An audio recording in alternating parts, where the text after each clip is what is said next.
What's going on, everybody? What's going on? What's going on? Let me get some stuff adjusted for y'all. Let's get some stuff adjusted. All right, first, let me make sure my volume is good on my microphone. Next, let me get this screen set up. All right, so I got my feedback coming through, I believe. All right, so my volume is good. Let's get this fixed. Good morning, everybody. Good morning. Good morning. Welcome for being here. Shout out to y'all. All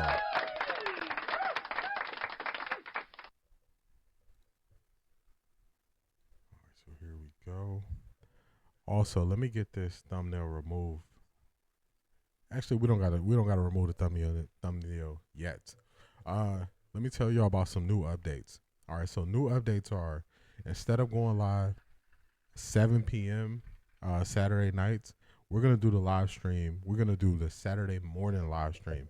So moving forward, live streams will be at 10 a.m. on Saturday mornings. We'll add additional live streams once we get rolling with the football season. But while we're still in the off season to football and the NFL and the college football season, Saturday live streams will be at 10 a.m. Instead of replays releasing Sunday on YouTube at 11 a.m., they will release at 9 a.m. So everything is getting pushed up so you can get access to everything earlier. So that'll be the change when it comes to the time. We'll still release the clips all throughout the week on YouTube and on my TikTok, and then also it's been a long time since I've been on TikTok. I don't know what happened. I had some issues with going live on TikTok, but we are back. We are back. Shout out to Streamlabs. Streamlabs got everything cleared up for me, so I can go back live on TikTok. So we're back live on TikTok. All right. And then also, really soon, I'll be announcing the name of the podcast. That'll be the permanent name of the podcast.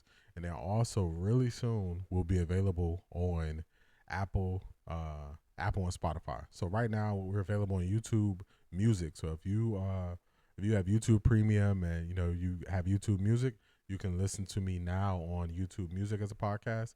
But really soon, once we announce the name, you'll also be able to listen to me on Apple and Spotify. So just some changes going forward. Man, I got some mustache hair that's looking weird to me here. So hopefully it don't distract me. All right. So those are the show updates. Let me see. Let's do this. All right. So those are the show updates right there. So now today's show, is the media too sensitive to criticism? So what the sports media likes to do is, or actually their job is, to critique players on their game and how they perform. But what I'm starting to realize a trend that when the media is criticized on their performance, they take it personal. They start taking shots. Shout out to you for the like. I appreciate it. Gerard, shout out to you.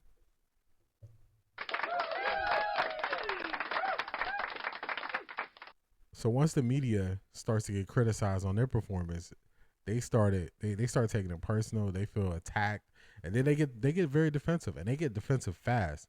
So we're just gonna go into some times where the media got defensive fast, and we're just gonna see if it was valid or if they were just being too sensitive. So let me get this thumbnail taken down. So if you are on TikTok, you should be able to see the TikTok chat a lot better now below me on the screen. And then let's get to the topics of the show. All right, so as you know, I do a weekly podcast. I cover the top sports topics of the week. And this week's show, I got a great show lined up for us. So first, we're going to start off with Mike Brown being hired as the next coach. Does this move them? Does this make them a championship caliber team? We'll dig deep into that. Also, we're gonna review who won free agency. So there are some teams that I think did amazing in free agency, and we're gonna go over that. Then I got a new segment coming up where we are going to rewind that thing back. So if you're in my age range, which is in the 40s, I'm 40 years old. So if you're in my age range, a lot of stuff we talk about, we go back to that nostalgia of how we fell in love with sports, how we started to enjoy, the NBA, and we remember how we were drawn and why we were drawn to players. One of those things is Amar Rashad and the way he covered, the NBA. So I just want to remind people who some of the great players were. And of course, if you watched last week's podcast or listened to it, I told you my favorite player of all time is Scottie Pippen. So you know that we're gonna look at Scottie Pippen first, of course. Also, the last three weeks or so, it's been a big topic of Kobe Bryant versus T Mac, but people are saying it's disrespectful for people to compare or have the conversation between Kobe Bryant and T Mac. But what happened in light of that was people just dismissed Shaq like Shaq was not a force, and they're like, oh well, Shaq didn't win until Kobe got there. So we're gonna on the second rewind. Come on, man. The second rewind we're gonna do is we're gonna look back to players, coaches speaking on Shaq, because Shaq has caught a lot of strays in people defending Kobe. They tried to diminish Shaq, but we're not gonna let people change and rewrite history. We're gonna keep history as history was. So we're gonna go over Shaq, and we're gonna have some people covering Shaq. Then Mind the Game podcast, the podcast that a lot of people in the media pundits thought wouldn't do well if you talk too much X and O's, is actually doing well with LeBron and Steve Nash. But on this week's episode, they had KD on there, and they talked a lot of X's and O's. They talked a lot about, the different style of play. They talked about the difference with scoring on offense when they first came into the league, and the difference with how defenses play now. So it's funny because Kendrick Perkins took exception to something that KD said in there, which if you just look based on the numbers, KD was more right than wrong in what he said. We're going to go into that. But something that got missed was KD, he sent a stray at one of his teammates. Dorian Finney-Smith. You know what I'm saying? Dorian Finney-Smith is now teammates with KD. I believe the podcast was recorded prior to free agency. So it's kind of funny that that's his new teammate, but we're going to get into him, Dorian Finney-Smith catching a stray. Also, after that, this media kind of beef started because people were critiquing the coverage of the NBA draft. Everybody who watched the NBA draft knows the NBA draft is nothing compared to the NFL draft. It's too slow. They stretched it out for 2 days. Just the flow of it is not as good. And then they just use the regular people that we always hear from. So what ESPN does is if they believe you're good or you're a rising talent, they put you on every show they have. And to a lot of people, they don't view that as a positive. They view that as a negative, which waters down that person's view and that person's opinion. The NFL is the reverse. Leading into the NFL draft, they have specialists who only cover college football. They only cover certain athletes, and then they have more knowledge going into the NFL draft, and they can give you a better breakdown of these guys. So that's something that I think everybody agrees with. But for some reason, Kendrick Perkins took exception to it. Stephen A. took exception to it. And then we're going to look at them kind of trying to clap back. So that's what we got on the docket for today. Also, like, comment, and subscribe, regardless of the platform you're on. So if you're on TikTok, follow me over there on TikTok. I got to go on TikTok. I'm trying to get to 1,000 followers by the first kickoff of the Browns game when they play Cincinnati. And then if you're on YouTube, I'm trying to get to 500 subscribers on YouTube. So like, comment, and subscribe on whichever platform that you're on. But enough of the talking. I done enough talking. Y'all like, man, when we going to get to the show? We're going to get to the show right now. So let's get this thing switched over. Let's get this pulled up. And we're going to get into the first video clip that we have. This is going to be, they're speaking on Mike Brown. This is going to be Vincent Goodwill, who covers the NBA. And it's going to be Amin El Hassan, who used to work in the front office for the Phoenix Suns. They're going to be speaking on Mike Brown and how, if they believe Mike Brown could be the difference for the New York Knicks. So let's go. First video. Here we go. Everyone has complaints about every coach.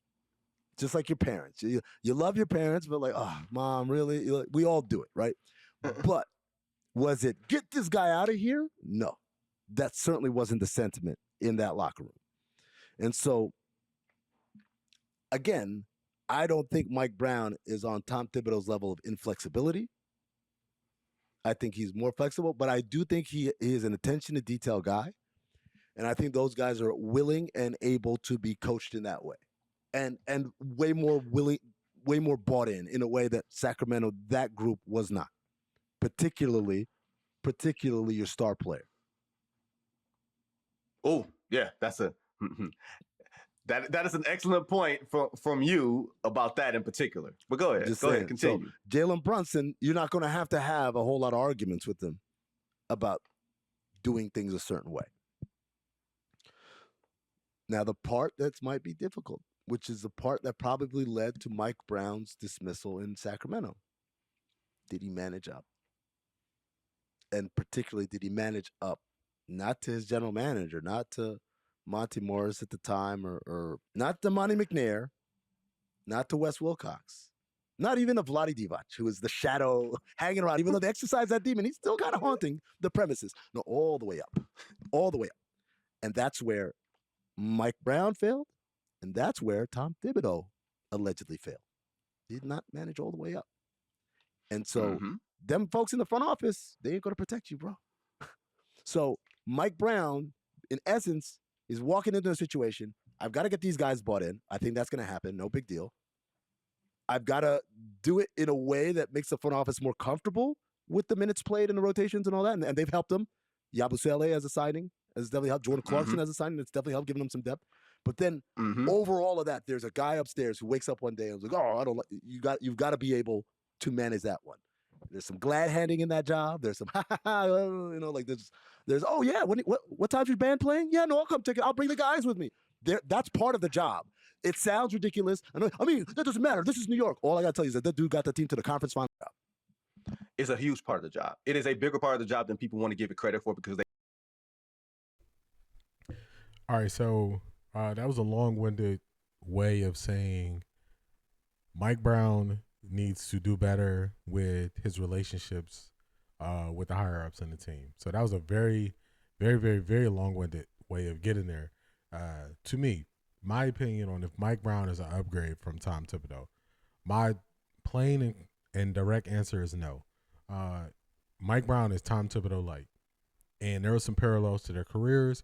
Both of them are really great assistant coaches. That's where they got their championships from being good assistant coaches. Mike Brown was on the Spurs. Mike Brown was on Golden State. Tom Thibodeau was one of Doc's lead assistants for Boston when they won that ring. So there are some similarities there. Both of them are defensive minded. It's funny. They say, oh, he's not as rigid as Tom Thibodeau, which Tom Thibodeau doesn't like to play a bench. But if you've ever followed a team that Mike Brown has coached, Mike Brown has his flaws when it comes to coaching as well, especially when it comes to rotations. He doesn't like to play young guys. That happened when he was the coach of the Cavs. He wouldn't play the young guys that we had sitting there. We had a young Danny Green who ended up being almost a perfect pairing for LeBron James, and he was drafted by the Cavs, and Mike Brown wouldn't play him. And then he had to go and show his value other places when Mike Brown had him sitting right there on the bench. So Mike Brown has his flaws too. Mike Brown is the same coach who, I believe, after 6 games of coaching the Lakers, he was fired. Kobe was like, nope, not going to cut it. Mike Brown is the coach who was suddenly fired from Sacramento, and they were saying basically because of relationships with the higher-ups. And to me, if you were so good of a coach, wouldn't the relationships with the higher-ups come into play with that? Why would we be saying now? So this isn't a first or second time head coach. Mike Brown was the head coach for the Cavs. He was the head coach for the Lakers. He was the head coach for Sacramento. If relationships with higher-ups inside the organization is something you still need to work on, going into at least what I can remember on the top of my head, your 4th head coaching job, I just don't see that as an upgrade. And then if you look at some of his style, I saw something where they were breaking down Thibodeau playing his guys so many minutes. Who was really close to him on that list? Mike Brown. Mike Brown also playing his guys a bunch of minutes. So people want to make this like this is an upgrade. I think this is Tom Thibodeau light. I don't see Mike Brown as the coach who's going to get your championship caliber team or team with championship aspirations. He's going to be the piece that's like, let's get us over the top. Now, if they were getting a Ty Lue, if they were getting maybe a Jason Kidd, if they were getting Ime Udoka, those coaches, you would say, okay, he probably can get them over the top. If they were getting an Eric Spoelstra, you can say, oh, he can get them over the top. I think the Knicks made an emotional move with getting rid of Tom Thibodeau. And they didn't have a succession plan in place. They didn't know what they were going to do. And then they went through this embarrassing coaching search where they tried to get everybody else's coach, and it didn't work. It failed. And then now they go to Mike Brown, which he was kind of the highest of the top 6. He was number 6 or 7 on the list of coaches that they actually wanted, and then they end up settling on him, which I don't really see that as an upgrade. So it's one of those things where Knicks fans are going to be disappointed. Knicks fans are going to see why, a couple years and then he doesn't do the same. If you look back to his records, I mean, he had his best records when he had LeBron on the team, and he had young LeBron. So I think he got the Cavs to 60 plus wins and high 50 wins in a couple seasons with the Cavs, but eventually it got to the point where he wasn't the guy anymore. So Mike Brown, to me, if I was building up a team, I would say you can go get Mike Brown. The same way you can go get JB Bickerstaff. I think they're in the same caliber of coaching. But when it comes to making those playoff adjustments and, taking that next level, that's where I think he is not the top. So that's my take there. The Knicks, they have a coach, so I guess that's good. That's better than they were 2 weeks ago with not having a coach. But do I think this would make them a championship caliber team? Nope. I think the same thing that cost them in the playoffs this year, being outcoached by a more flexible coach, could cost them next year in the playoffs. And that's super speculation, way out, but that's how I feel about it. So that's going to be that on the Knicks getting Mike Brown as the head coach. All right, the next subject. Whoops. I didn't mean to see that. I don't know what I just did there. Let's go here. So this is going to be CBS Sports. This is going to be Ashley. I believe her name is Ashley Nicole Moss. She used to be on I Am Athlete with Brandon Marshall. She's working for CBS. This is going to be, they're going to break down who did well, who she believes got better in free agency. You know what they did, and it's going to be phenomenal. Whenever you can add a player of Kevin Durant's magnitude to your roster, especially a young roster, it's a game changer. But I want to focus on the Nuggets because I feel like this is a team that, because they have Jokic, a lot of people feel like they always have enough. But when you really look at the breakdown of this team prior to what they did in this offseason, they have really struggled to recreate that magic that they had in the 2022 season when they won the championship. And they've lost a lot of that depth little by little in the years following. You lost Bruce Brown, you lose Jeff Green, and they don't seem on paper like big names that should make a difference, again, when you have the best player in the world in Nikola Jokic, but he can't do everything, and he needs a little help. And they finally got him that help without having to go into the luxury, which is something that this team, this organization does not do notoriously. They're a little bit frugal like that, but when they figured out what to do with Michael Porter Jr. and what to do with that contract, look, he was making max player money, but not giving you max player results. And that was something that the Denver Nuggets have been trying to figure out what to do with. They finally figured that out, and they got Cam Johnson, who I am a big fan of Cam Johnson. I'm a fan of his shooting. I'm a fan of his basketball IQ. I don't know if anybody has ever watched him on the old man in the pod, or now it's the young man in the pod since JJ Redick's kind of busy coaching. His basketball IQ, he is brilliant. And playing with Nikola Jokic and just the caliber of star. All right, I agree with a lot of her takes on what Denver was able to do. One thing that's kind of up in the air is Valanciunas. He's trying to get out of his NBA contract. He doesn't know if he wants to play in the NBA anymore, so they might need to look for another backup center for Jokic. But the pickups that they did, getting off of Porter Jr., who was a defensive liability, even being like 6'10", I think getting a a similar player or similar fit to their offense. And Cam that was a good deal. Also paying out less money. I think that was a good deal. Going back to Bruce Brown. Bruce Brown was that secondary ball handler that really gave them problems coming off the bench. They thought Russ could be that last year. Russ was effective at times, but Russ is Russ. They also got somebody else on the wing who I'm missing. I can't remember it off the top of my head. It's okay. But I think the Nuggets did really well in free agency. I think Houston did really well in free agency. And I also think Atlanta did really well this offseason overall. For them to move back, I believe, 10 spots in the draft with New Orleans Pelicans and get their unprotected first-round pick next year, whichever the best between the Pelicans and Milwaukee Bucks, I think it was a steal. So those are the three teams I'm looking at. And I'm like, man, they really changed changed the outlook for their season and the next couple seasons going forward. So those are my three winners. I got Denver, Atlanta, and I have Houston really just winning and taking advantage of this offseason. So those are my winners from the offseason. Let's see. Is it one more part I wanted to get here? We already talked about the Knicks. The Knicks getting some guys off the bench. All right, so we're going to go here. She's going to speak on the Milwaukee Bucks. Or what are we doing, Bucket, here? You've got two teams. You've got Milwaukee and LA. Talk about the Lakers and the Bucks. Well, I'll start with Milwaukee because although I appreciate the sentiment of the Milwaukee Bucks doing whatever they can to keep their man happy, and that's Giannis. Ladies, that is relationship goals. Make sure you find a man who loves you as much as the Milwaukee Bucks love Giannis.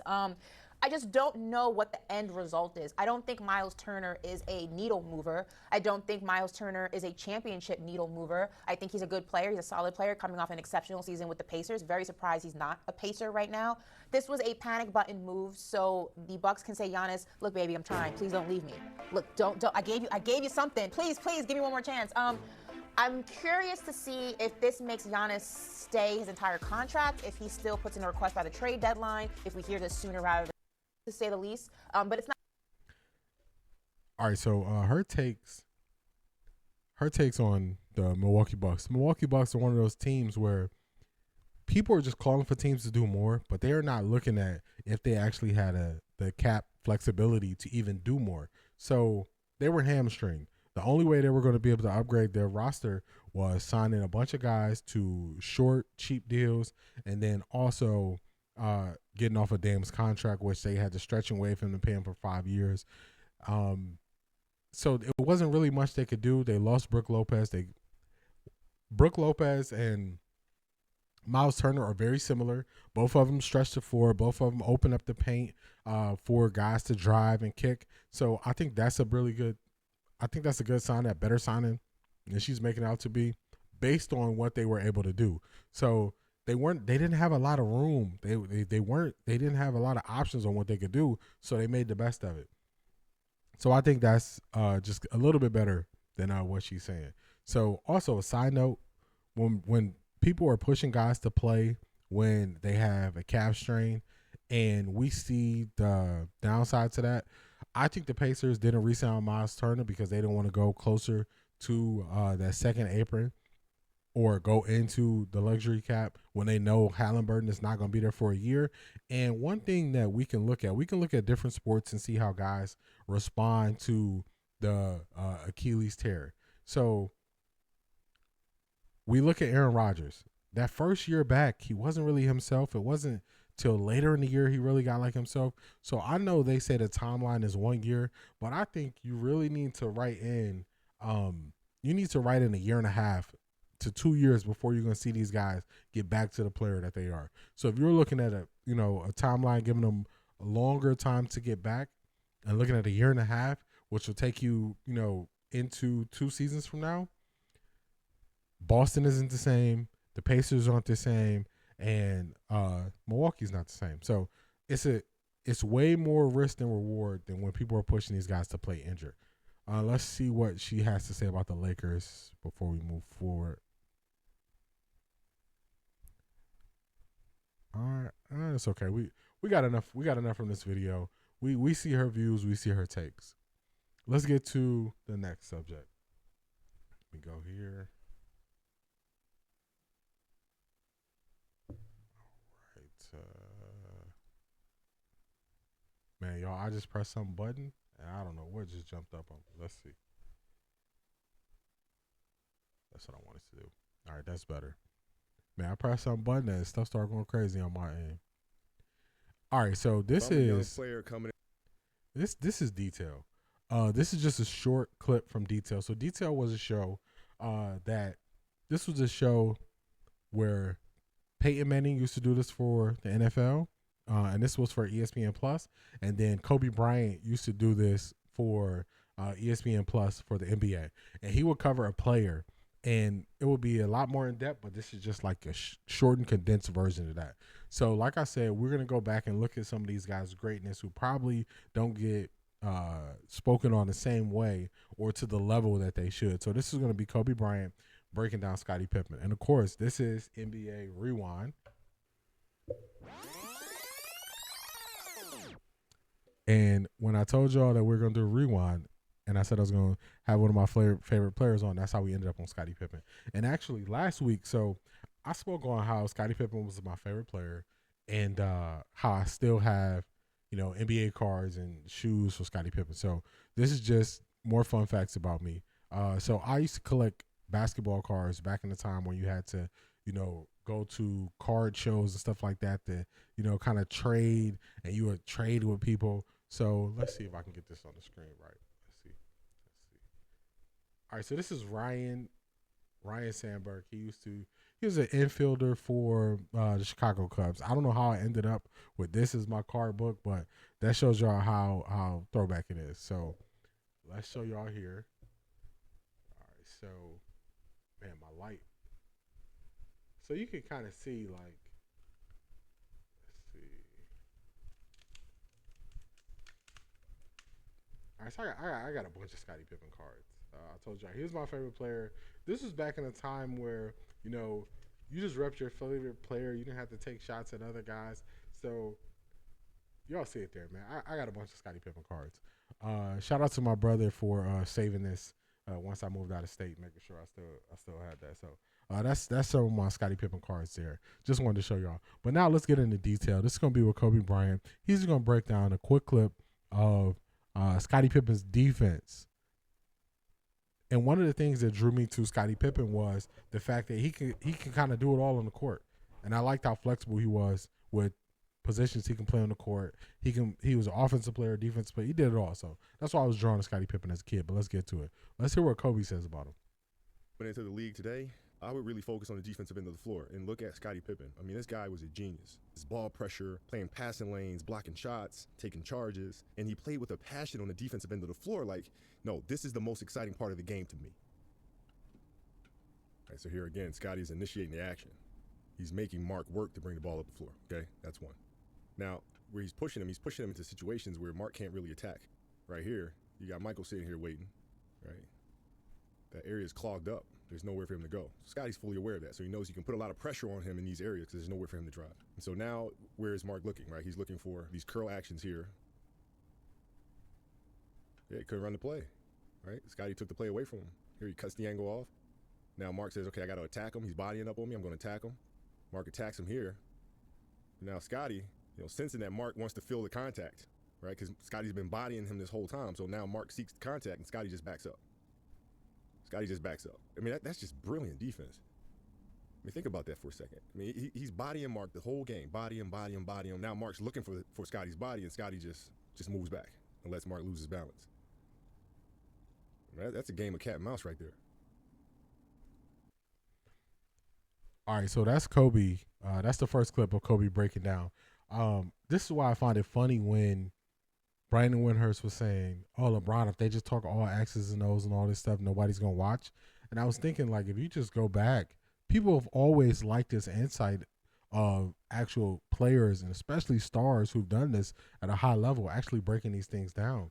So, I mean, this was a whole show. This is from 7 years ago. But you speak how he talks about what Scottie Pippen was able to do there to Mark Jackson. And the funny thing is, at the end of that possession, it'll be a turnover that was forced, but if you're not a player or if you don't have a different level of understanding with that, you don't even realize that Scottie Pippen shut that whole play down. He shut the whole play down. So let's get to the next clip. Scottie here.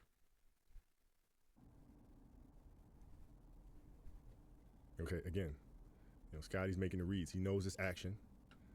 Right, he knows it. Here it is. He knows the ball comes back there. He knows they're looking for Starks coming off of a double screen on the weak side. So he tries to get his hand in that passing lane. He misses it. But this shows me that he is keenly aware of the actions that are taking place out here on the floor, which means he prepares. So if I'm this draft pick coming into the league, I know I got to do my homework. Homework will give you all the answers, right? Scottie knows what's coming there. Right now, this is unbelievable. Look at all the ground this guy covers. Here, down, there. Right? But it's the activity. He plays defense with an energy. Too many players today play defense just to play defense. He's attacking these offensive players. He's going after it. He's playing with an energy out there. If I can learn how to cut angles off like Scottie, be aggressive on.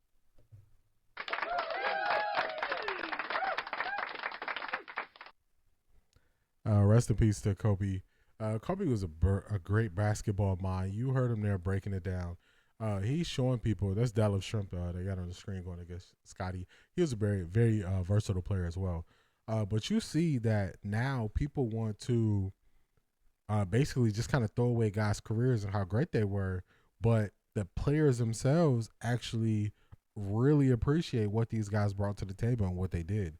So you saw it there, just 2 plays. He really shut down Mark Jackson, and then also on that next play, he was all over the court. So he knew exactly where that play was going. So shout out to Detail, fair use for me using that video. That was kind of me showing, just how I view it. All right, so how I like to see my guy get some big ups, because everybody takes shots at Scottie all the time. All right, moving along, the next rewind that we have.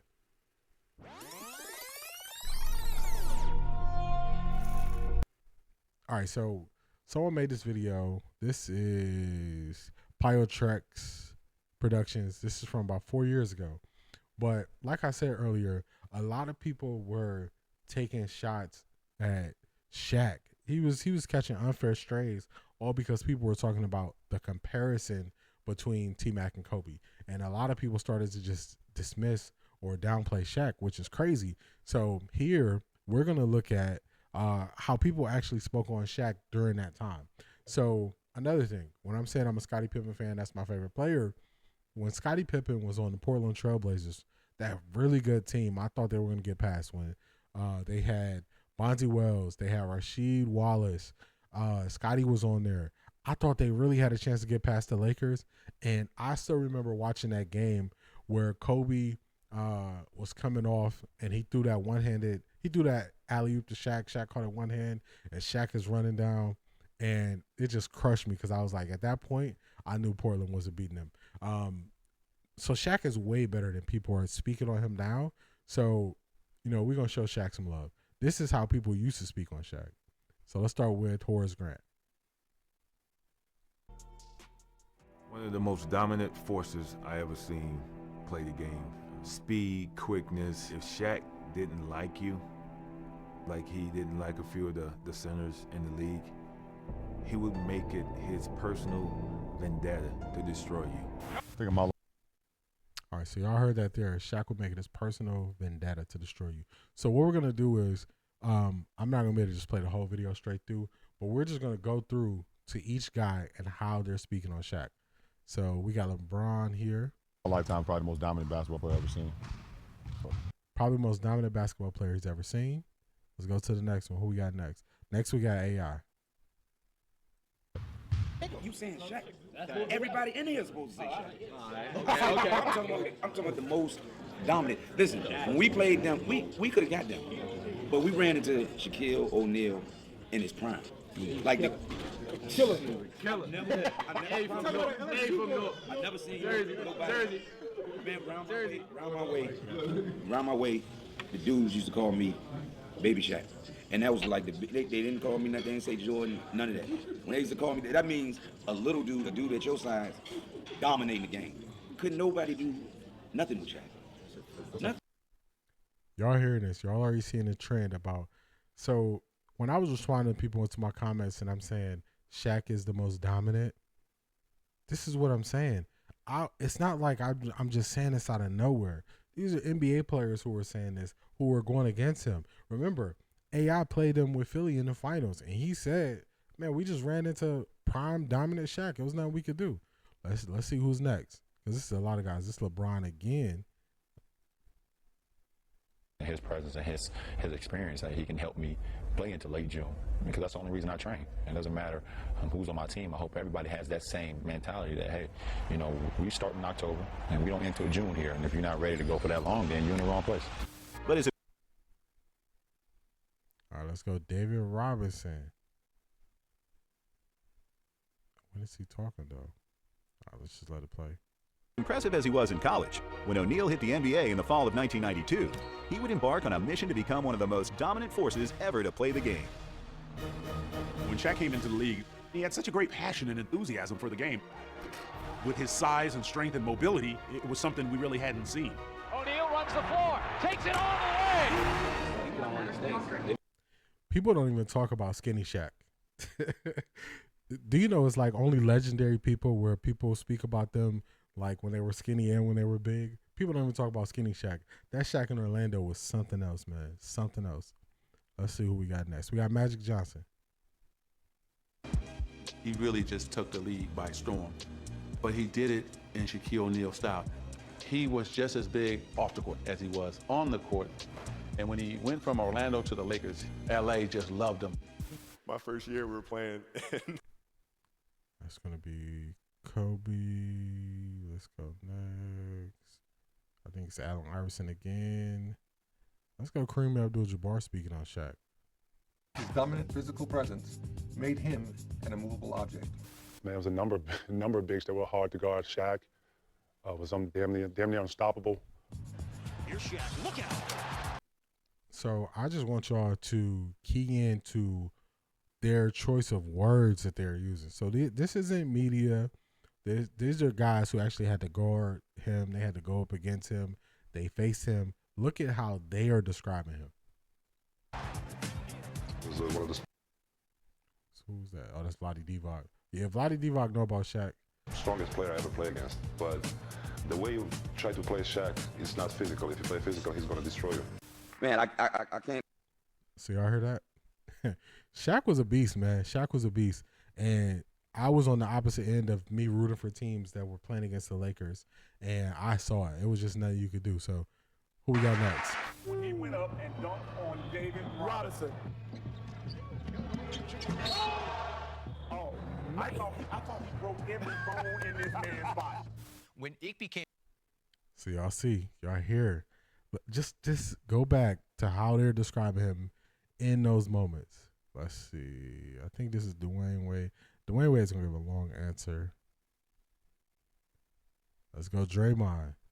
Draymond's been on my show the last couple weeks. Nah, I know Shaq's today. I mean, unless you're playing Joel Embiid or Jokic or something, but nah, ain't nobody banging like that. Like, there are no Shaqs today. Who else we got? Alonzo Mourning. Which is funny because they end up playing together in Miami. He's huge. He's menacing. He really just attacked the rim. That's a match, Jack. Even Shaquille was impressed with that one. Oh! All right, so this is me. Let's see what Stephen A. Smith. This is old school Stephen A. Smith. I think this Stephen A. when he was on the radio. We shot it out. Shaquille O'Neal is the most dominant force I have ever seen in the history of basketball. I only got tapes of Will Chamberlain. I saw Shaquille O'Neal. Shaquille O'Neal at 325, 350 pounds is the most dominant force I have ever seen on a basketball court. With Shaquille didn't have quite the same athleticism that Will had. He had the bounce. Yeah, because we're... Now let's go to this. This is Will Chamberlain. So everybody, when they talks about just being super athletic and, you know, all the different sports Will Chamberlain played, let's listen to how he describes Shaq. Both terrible foul shooters. But other than that, Shaquille and I is like comparing me with Clark Gable. In this case, I'm Clark Gable, and he's me. He plays an entirely different type of basketball game. He uses his physicality, and he's a big, strong young man, and that works well in today's game. If he was facing me and other guys of my time, not so good. I mean, I'm a guy bench pressing around 600 pounds. When I was at my best. 600 pounds? Yeah, right. So you got it there. So when we can't let the media, we can't let these younger guys, we can't let them try to rewrite history and not give you the facts about how dominant some of these guys were. These guys were ballers. They were super dominant, and we got to make sure that we continue to put respect on their name.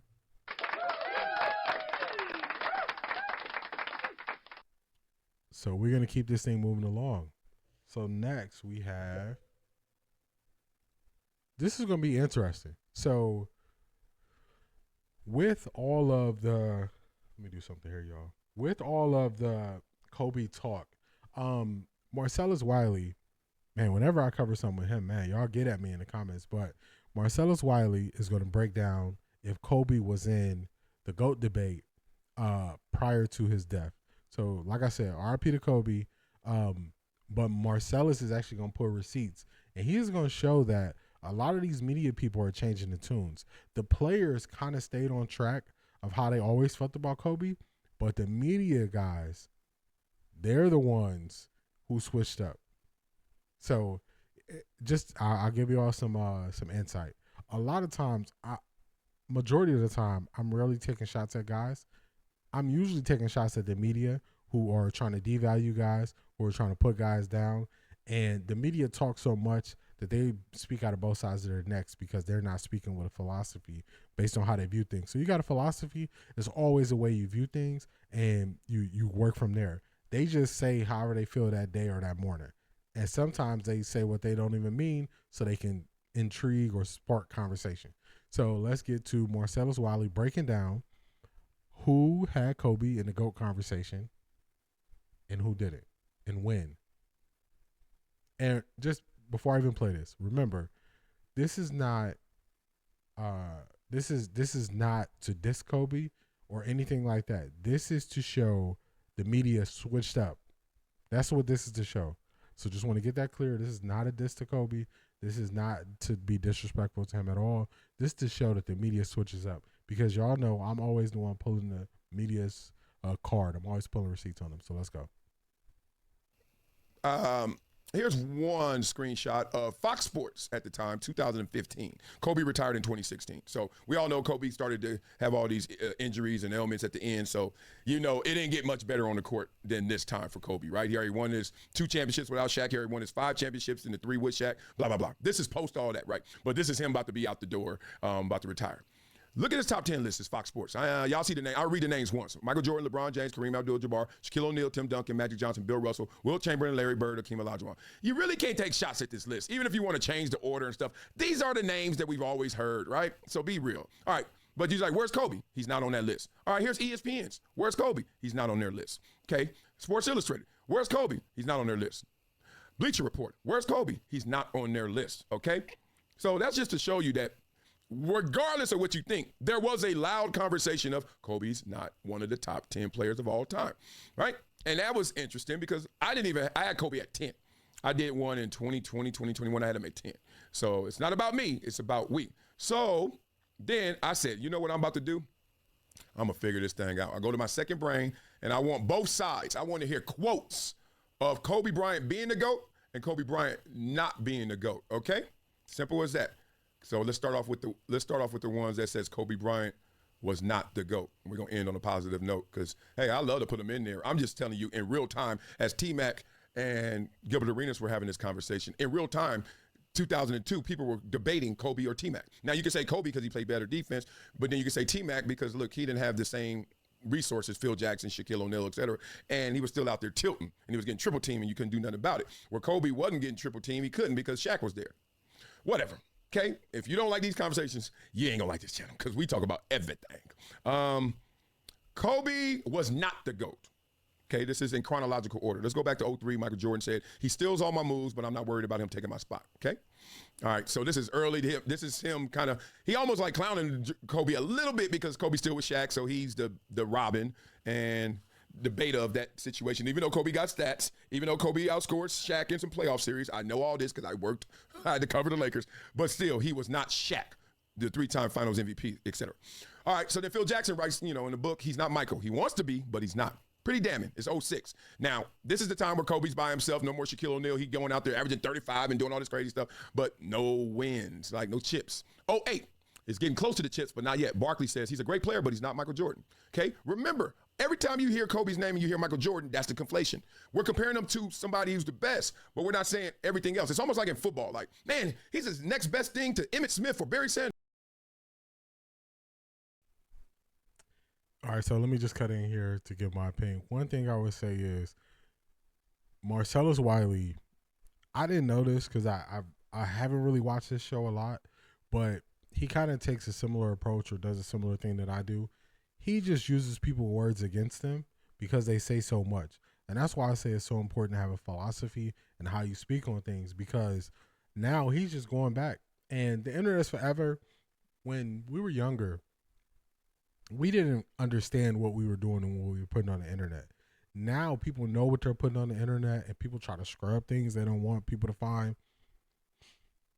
But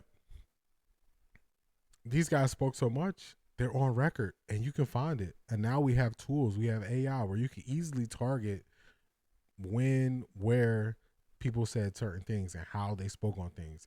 So that is going to lead to people pulling some receipts.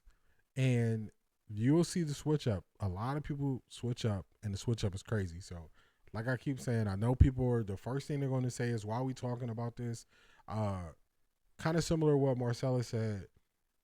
We don't really hide from a subject, especially when it's a main thing in the media. It's a main thing that people are talking about. We're not going to hide from it. We're not going to run from it. We're not going to avoid it. We're gonna go to it. So, here we go. Back to Marcellus. And you're like, oh, well, since those guys are like in the GOAT conversation, yeah, you're in the GOAT conversation. No, because we didn't talk about Tom Brady. No, we didn't talk about Joe Montana. No, we didn't talk about Bruce Smith. We were just talking about you are close to Barry. That's what's happening here. Anyway, just peep it. How many times you going to hear Jordan?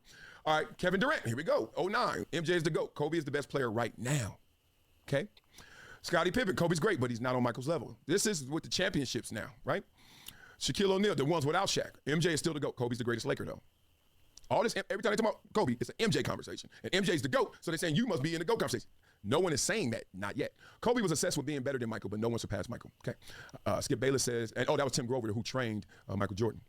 I never thought Kobe was better than Jordan or LeBron, Skip Bayless.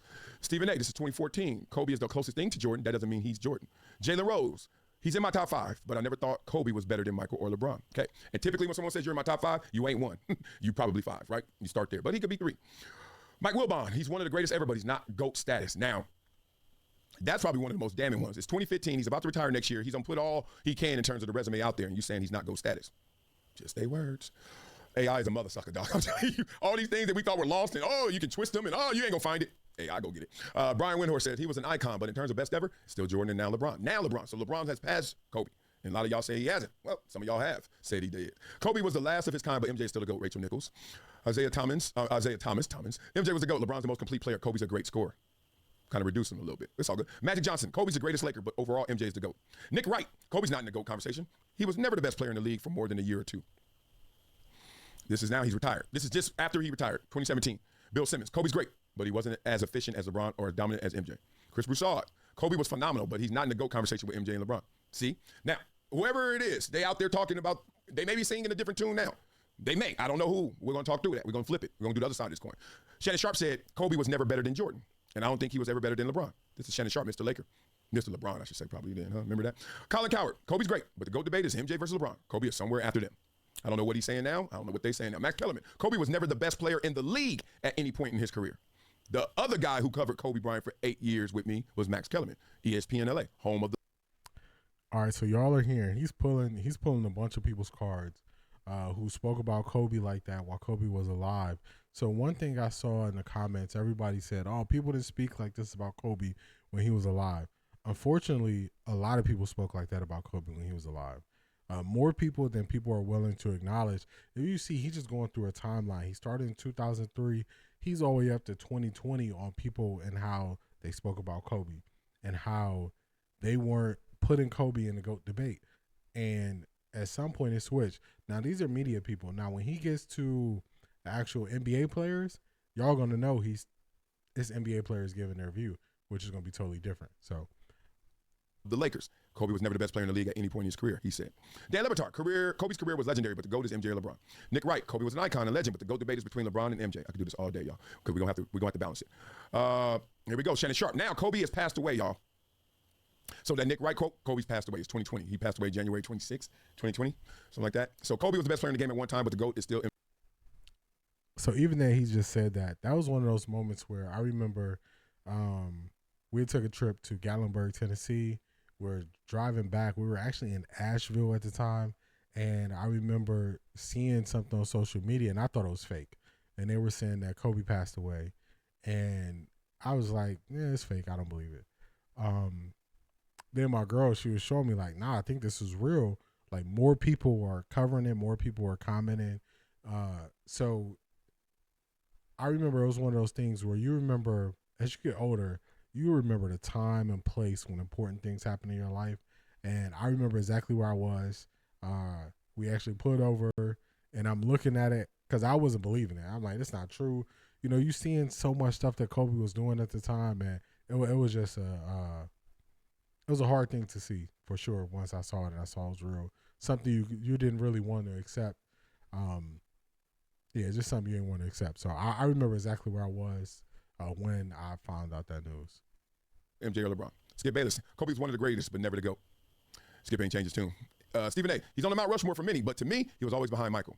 Now, that's a nice way of saying he's on the Mount Rushmore for many. So top four for y'all, not me. He was always behind Michael. Well, Mount Rushmore has three other heads, so he not really, Stephen A. ain't really saying it with his chest, because who's the other three then? Well, maybe that's not the quote, but the point is he ain't on his Mount Rushmore. So that means 5. He's starting at 5. That's not GOAT. He was the best imitator of MJ, but he wasn't MJ. More MJ comparisons. Kobe was amazing, but he wasn't a GOAT. He's top 5. Okay. All right. I think we just read these. It seemed like, all right, here we go. Jack Lowe. Kobe had the aesthetics and footwork, but in terms of impact, metrics, LeBron and MJ are ahead. Okay, Kevin Wiles. Kobe was great, but LeBron passed him and Jordan was always ahead. So now he's wrapping up the media, and this is where he's going to get to actual players. And then he's going to go back. He's going to start in like 2013 of players actually calling Kobe the GOAT. So you can see the contrast and how it was. Kendrick Perkins. Kobe's a top 5 player, but LeBron's the GOAT. See how safe they saying it? Top 5. That means you're probably 5, right? You know? Well, if you lost a race and you came in 5th and somebody say, oh, what place you came in? You said, I was in the top 5 because you was 5th. So started much later, obviously, because he had to build up the resume. But this is 2013 after them 2 chips by himself. Well, really, Pau Gasol, Andrew Bynum, et cetera. But the point is, Kevin Durant says Kobe's the greatest player in the game right now, period. Still. Okay, but that's not GOAT. Meta World Peace, Kobe's the GOAT. No one works like him. So if he would have said Kobe's the GOAT, I'm with it. No one works like him. That's starting to tell me you're a little familiar with him. You're close to him. Oh, that's your teammate. Now you're saying since he grinds, he's the GOAT. Y'all know what that sounds like. Allen Iverson, Kobe's the greatest player of this era. He's the GOAT to me. Those two things don't necessarily go together. The GOAT will override an umbrella being the greatest player of this era. Why this era? What other era? Who was the greatest in that era? See what I'm saying? Russell Westbrook, Kobe's the GOAT. He's why I play with aggression. Start noticing the pronouns now when we start giving Kobe the GOAT status. I. Okay, so he's a personal GOAT to Russell Westbrook, it sounds like, but I don't want to put words in mouth. Gilbert Arenas, Kobe was a GOAT to us. See, here we go again. He was MJ to our generation. See, generation once again, like Iverson said. Kobe's my GOAT, my. 81 points on me, got to respect that greatness. All right, so that's a little self-deprecation by Jalen Rose. 2016, Kobe's retiring. He was my Jordan, my GOAT, my. See how it's not he's the GOAT. It's not, it's like he's my GOAT or a GOAT. Okay, he's the GOAT to me. Once again, his mentality is unmatched. I can't make this up. This is just how it's going. DeMar DeRozan, Kobe is, there we go, DeMar. He is the GOAT, period. Changed my life. The changed my life part. But I hear you may be just inspired, like Jordan changed your life. But that's the strongest one we got, DeMar DeRozan when Kobe retired. Garnett, I'm honored to be here with the GOAT for his last All-Star game. Now we cooking. That's the strongest one. Kevin Garnett, I'm honored to be here with the GOAT for his last All-Star game. Kevin Garnett said it with his chest and said it the way where you can't deny it. Let's see what Dirk said. He's the GOAT scorer. I qualified it. There's no defense for that man. Scorer. Okay, T-Mac, I played against him, guarded him. That man's the GOAT. There you go, Mac, T-Mac, and Kevin Garnett so far giving us that. Now, Steven Jackson, Kobe Bryant's my GOAT. My. Mamba mentality forever. Okay, now, not strong. 2020, Allen Iverson, Players Tribune tribute. You were the GOAT to me, always will be. Now, this is after Kobe's pass. I wanted to die young and be immortalized like Kobe said when we were kids. He did it. He's the GOAT. It's a little tough. That's a tough, I'm going to move on from that. That's a little tough. Dwayne Wade, he was our GOAT. He gave us the blueprint. Our GOAT. So it's almost like we know who y'all think the GOAT is, and so I just wanted to play that because we're going to see the media, whenever they had these GOAT debates, they kind of are just switching up and saying that, I always had Kobe top 5. I always had Kobe top 10. But if you just listen to that, the players always had Kobe up there in the GOAT debate. The media did not. So now when they switching it up and when people had these GOAT debates and you see the media saying, we got to bring up, we got to bring up, we got to bring up Kobe. They weren't always doing this. They weren't always saying this. They're saying this now. Like, oh, man, don't forget Kobe. Don't forget Kobe. Yeah, you're saying this now, but this is not what you were saying when Kobe was here and when Kobe was alive. So he just really showed that contrast, and I really wanted to make sure that, I put that out there first. That wasn't a Kobe diss. This was to show that the media switched up, and they were not talking the way they speak now. They were not talking about Kobe in that same light. They switched up. So that was a little bit tougher, but we made our way through it. What we got next? Let's see what we got next on the docket, y'all. All right, so we made our way to, this is Mind the Game podcast. This is where I said that KD filmed this prior to. What do you think they're trying to take away? Threes and layups. So the star has to be able to. So he filmed this prior to free agency. Hit a note there. Okay. He did this prior to free agency. And I think this is one of the funniest parts about what happened in this episode of Mind the Game. Fair use for all the videos I'm using. To make mid-range shots, or else the team's not going to be able to score in a playoff situation. That's simple. They have to be able to loosen the defense takes with there. So I think the analytics community would agree with that too. Yeah, they would. It's really just we don't want players X, Y, and Z taking coming a bunch down, of mid-range. Because the mid-range, I believe, is if you can't find a good shot, we should look for the good shots early, the threes.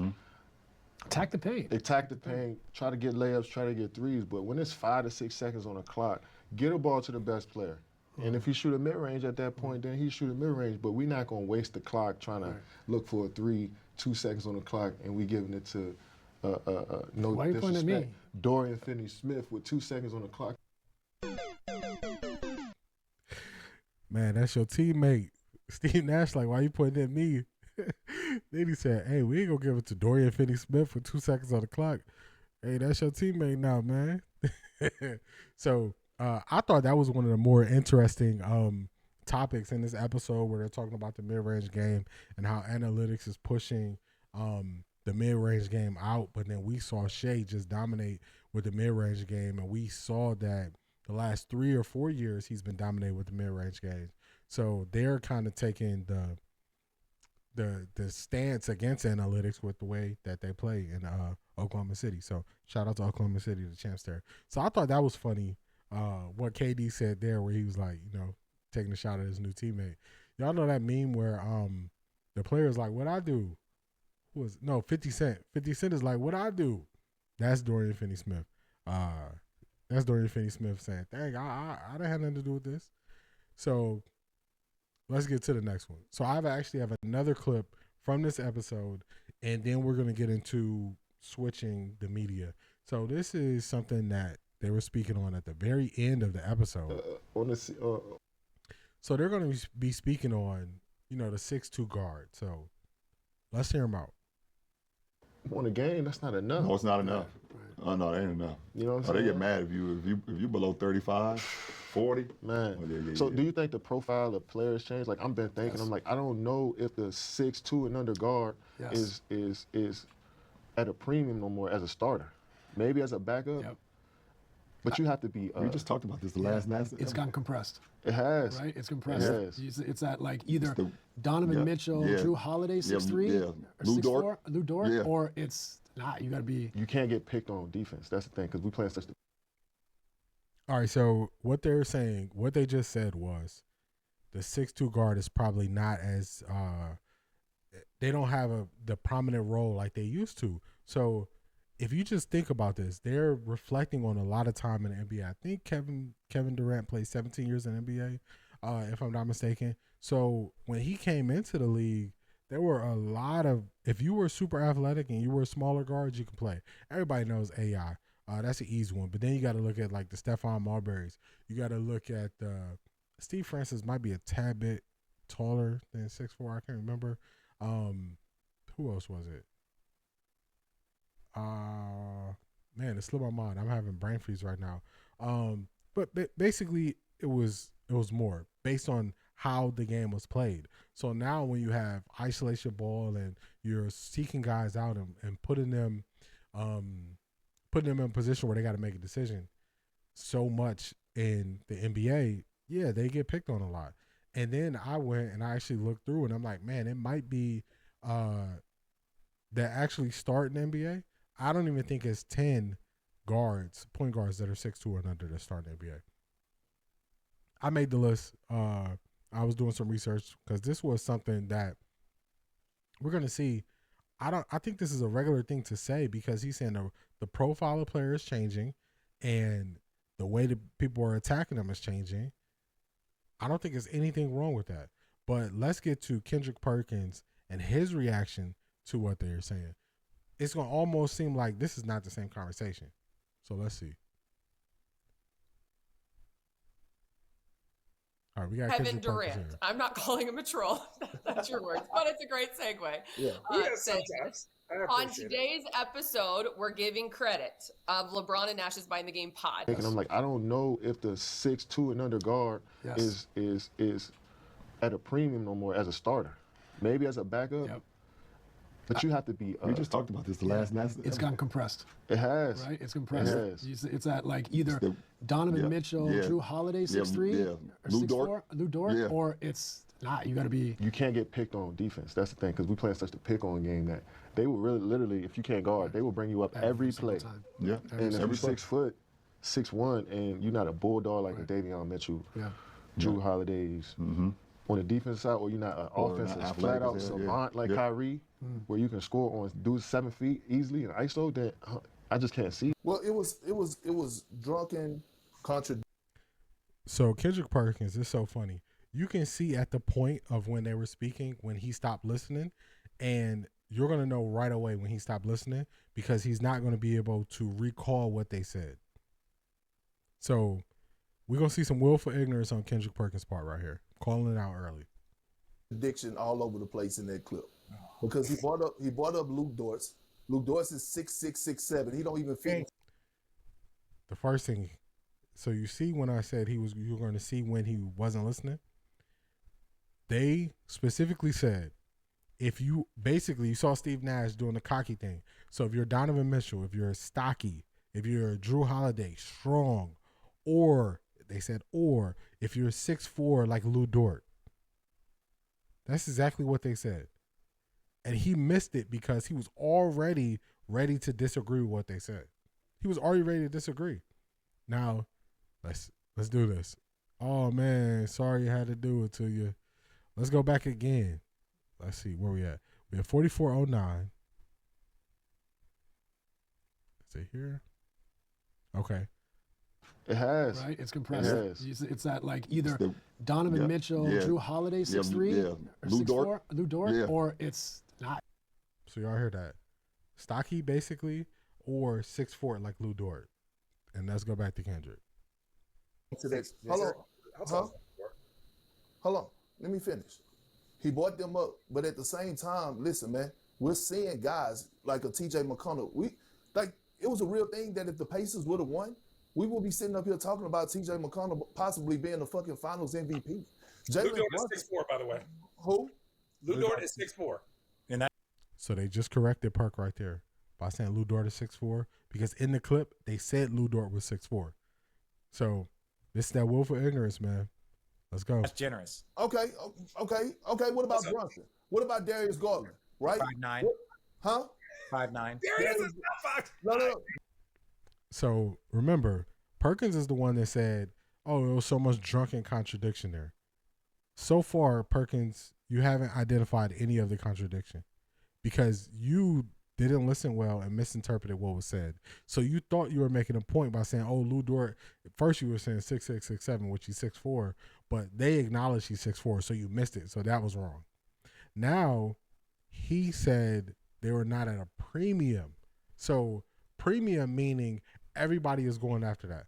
There was a time where small forwards went from just kind of being a glue guy on the team to small forwards. They are all small forwards that want to be like LeBron and be point forwards, and they want to be 6'8", 6'9". That would be a premium. There's not a premium on back to the basket centers. So premium being the operative word.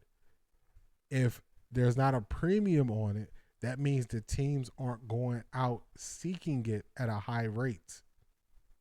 You naming 5 guys proves his point, and you don't even realize it. When you just want to disagree and you want to respond and you don't want to listen to what people are saying, you put your foot in your mouth. And that's what Perk is doing right now. Let's let him finish. Let's see if he finds any more contradiction there. Billy, I'm talking about you like that. Why is Darius? Sorry, really quick, Perk. Why is Darius catching strays today? I don't know. I don't know, but like Fred VanVleet, right? 6 foot, 6'1" guard. Like, they're not extinct, bro. It's a value there for little guards. And by the way, little guards are not the only people that get picked on. We watch Luka get searched out every time down. Hold on, I'm not picking on him. I'm stating the facts. We watch Karl Anthony Towns, who, by the way, is nowhere close to 6 foot. He's actually 7'1", get picked on. Right? No, hold on.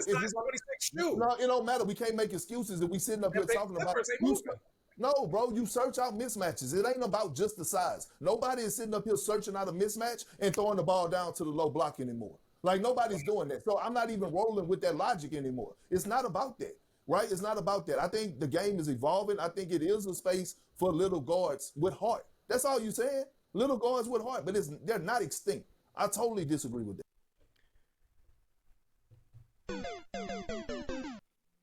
So, where did you hear KD say they're extinct? When did he say that? When did he say these guys are extinct? That's sometimes, like, I think these guys they're working too much. They are missing things that are happening right in front of them. And it always comes back. Things I say a couple months prior, they always come back. And I'm always saying, oh, I said this. So prior to actually, when I first started this, I said, oh, I'm going to do this once a week throughout basically the off season, which is the NFL off season and going into the NBA playoffs and things like that. So the reason why I'm doing this once a week is because then I'm not making all these mistakes. And I remember a couple weeks ago, somebody was telling me that, oh, you're breaking this down so slow. And I said, I'd rather be slow and right than fast and wrong. Perk is fast and wrong right here. And this is why. Let's go back one more time.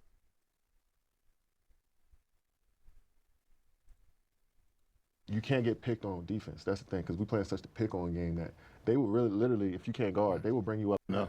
Oh, no, they ain't enough. You know what I'm saying? saying? They get mad if you below 35, 40. Man. Oh, yeah. So do you think the profile of players change? Like, I've been thinking, I'm like, I don't know if the 6'2" and under guard is at a premium no more as a starter. Maybe as a backup. Yep. But you have to be. We just talked about this the last night. It's gotten compressed. It has. Right? It's compressed. It has. It's that, like, either Donovan Mitchell, Drew Holiday, 6'3", or Lou 6'4", Lou Dort, or it's not. You got to be. You can't get picked on defense. That's the thing, because we. All right, so that's exactly what he said. Let's finish up what Perk has to say. One more thing. We're not taking. Why you're saying that, KD? Why you're saying that they're extinct? You're actually about to be going to a team that's going to be your starting point guard in Fred VanVleet. He is 6 foot though. I looked up how small Fred is. So, hey, Another L by Perk. So when you change what people say, it changes the context and it changes what they're actually saying. When he said they're not at a premium, and then you see Steve Nash even showing you saying it's compressed, meaning less. That's all that meant. It just means less. Are there more or less? Are there more starting guards who are 6'2" and under, or more who are 6'2" and up, or 6'3" and up? There are more that are 6'3" and up. That's just a fact. So really easy breakdown here, really simple thing to follow here. When you change it to extinct, that's changing the meaning of what he said. And that's why you got it so wrong. And where you were saying drunken contradiction, actually that was on you, Perk. You had the drunken contradiction because you misinterpreted what he said. You changed what he said. and then you said, well, you're going to play with a 6'2" and under guard. Does that change what he said? Are they at a premium? That's why all you got to do is just take it off of what people are saying it is. So let's take it off of the 6'2" guard. Let's say back to the basket centers. Would you say back to the basket centers are at a premium in today's NBA? The answer would be no. Are there some who can do it? Yes. But is it at a premium? No. That's the exact same thing he's saying.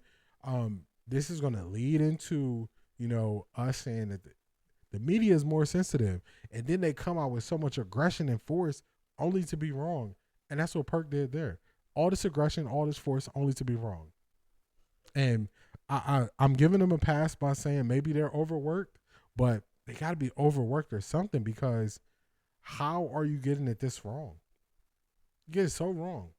So I just thought that was kind of one of the things that people took exception with from that episode. I thought it was a really good episode. I thought the way they talked about how many three-pointers you take and how they're saying, hey, you got to take more three-pointers, even if you're not a good three-point shooting team. I thought that was really good insight. How they're talking about taking away the mid-range. We've heard Melo talk about how they wanted him to eliminate his mid-range game, but that's where he could win. So you're seeing the other side of the NBA where people say, oh, these guys are not winning, but then you look at it. So now when you get more context, you got to change just blaming the player for everything. So if everybody knows Melo was an ISO, he was an ISO player who was really good at the mid-range, and they tell him don't shoot any more mid-range. Do you think that's going to impact how he can play? Another thing, when you talk about the championships. So if Giannis doesn't win any more championships in Milwaukee, look what they've done to the team. Is that on Giannis? Is Giannis, and he keeps producing, is that on Giannis? Tyrese Halliburton. They already said, look, we're not spending money to keep Miles Turner. Basically, they're throwing in the towel for a year until they get Halliburton back. If Halliburton never makes it to another NBA Finals, would he be an underachiever? That's why when you put these blanket statements on guys' careers, it's more to it because you got to know the circumstances. If the Celtics, if they never bounce back and make it to another NBA Finals and win another NBA Finals after they blew up the team, are you going to say the rest of their careers are underachievement? So when people want to put these blanket statements on guys, it's way more to it. And, it's not just cut and dry like people want it to be. People want it to be that way because they want to throw people in the box so they can diss them. That's all that is. So that's all we need from there with Perk. We're going into, I guess you can call this like the pseudo main event of the show. This is the main topic. So the NBA draft coverage by ESPN is not good. The halftime coverage during premium games, NBA on NBC by ESPN, is not good. And this is not just, me taking personal shots at them. This goes based on ratings. This goes based on, viewership, how people speak on those shows. People just don't enjoy them. And I think a lot of that is because ESPN, if they think you are good, they put you on every single thing regarding that sport. So, do y'all remember a time where Malika Andrews was on First Take, a debate show, and she was also sideline reporter. She was also doing journalism because she was interviewing guys for halftime show stories and stuff like that. And then she's also on the NBA on ESPN. And then she also, so they just keep putting you on all these different things. And when you're doing all that stuff, it's like, how much can this person's view change just because we switched the show? So when they take Perk and they put Perk on Get Up, let's just go through a day. I'm just gonna show y'all how ESPN does people. So they'll put Perk on Get Up when they have a basketball topic. They'll put Perk on First Take when they have a basketball topic. Those are the first two main shows of the day. Then they'll put Perk on NBA on ESPN, which comes on in the afternoon time. And then if you have a premium NBA game that evening, they'll put him on a pregame and halftime show.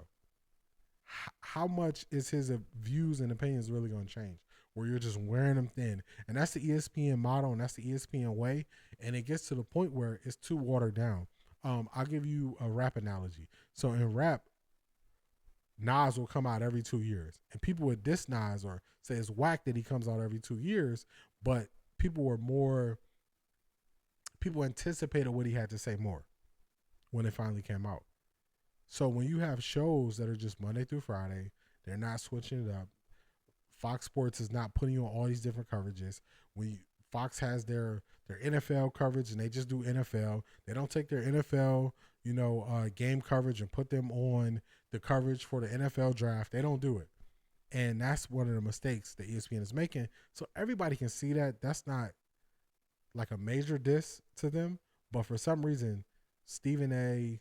and Perk both took major offense to that. So this is the first one. They're going to talk about the NBA draft coverage. Fair use for this. This is Ryan Russillo, and this is also Colin Cowherd. Me an expert, right? Like, I'm not on the NBA draft or the NFL draft or the postseason baseball or the Indy 500 crew or the World Cup. I'm a generalist. I'm not on a network Tiffany marquee event. But as I watch the criticism for broadcasters that make mistakes on these events, my take is, once you pay $11 billion for events as a network, like, I don't want to see Joe Buck and Aikman. That's what they do. They go a mile deep. They should have an off season, and I don't want to dilute them. Like, that's what I think of them as. They're the NFL guys. Yeah, and look, they don't want to be diluted. I always joked once I'd been in the business enough that I was like, I want to come back as a former college football quarterback, and I want to see you at the end of August, and then maybe I pop up on the draft, and then I'll see you.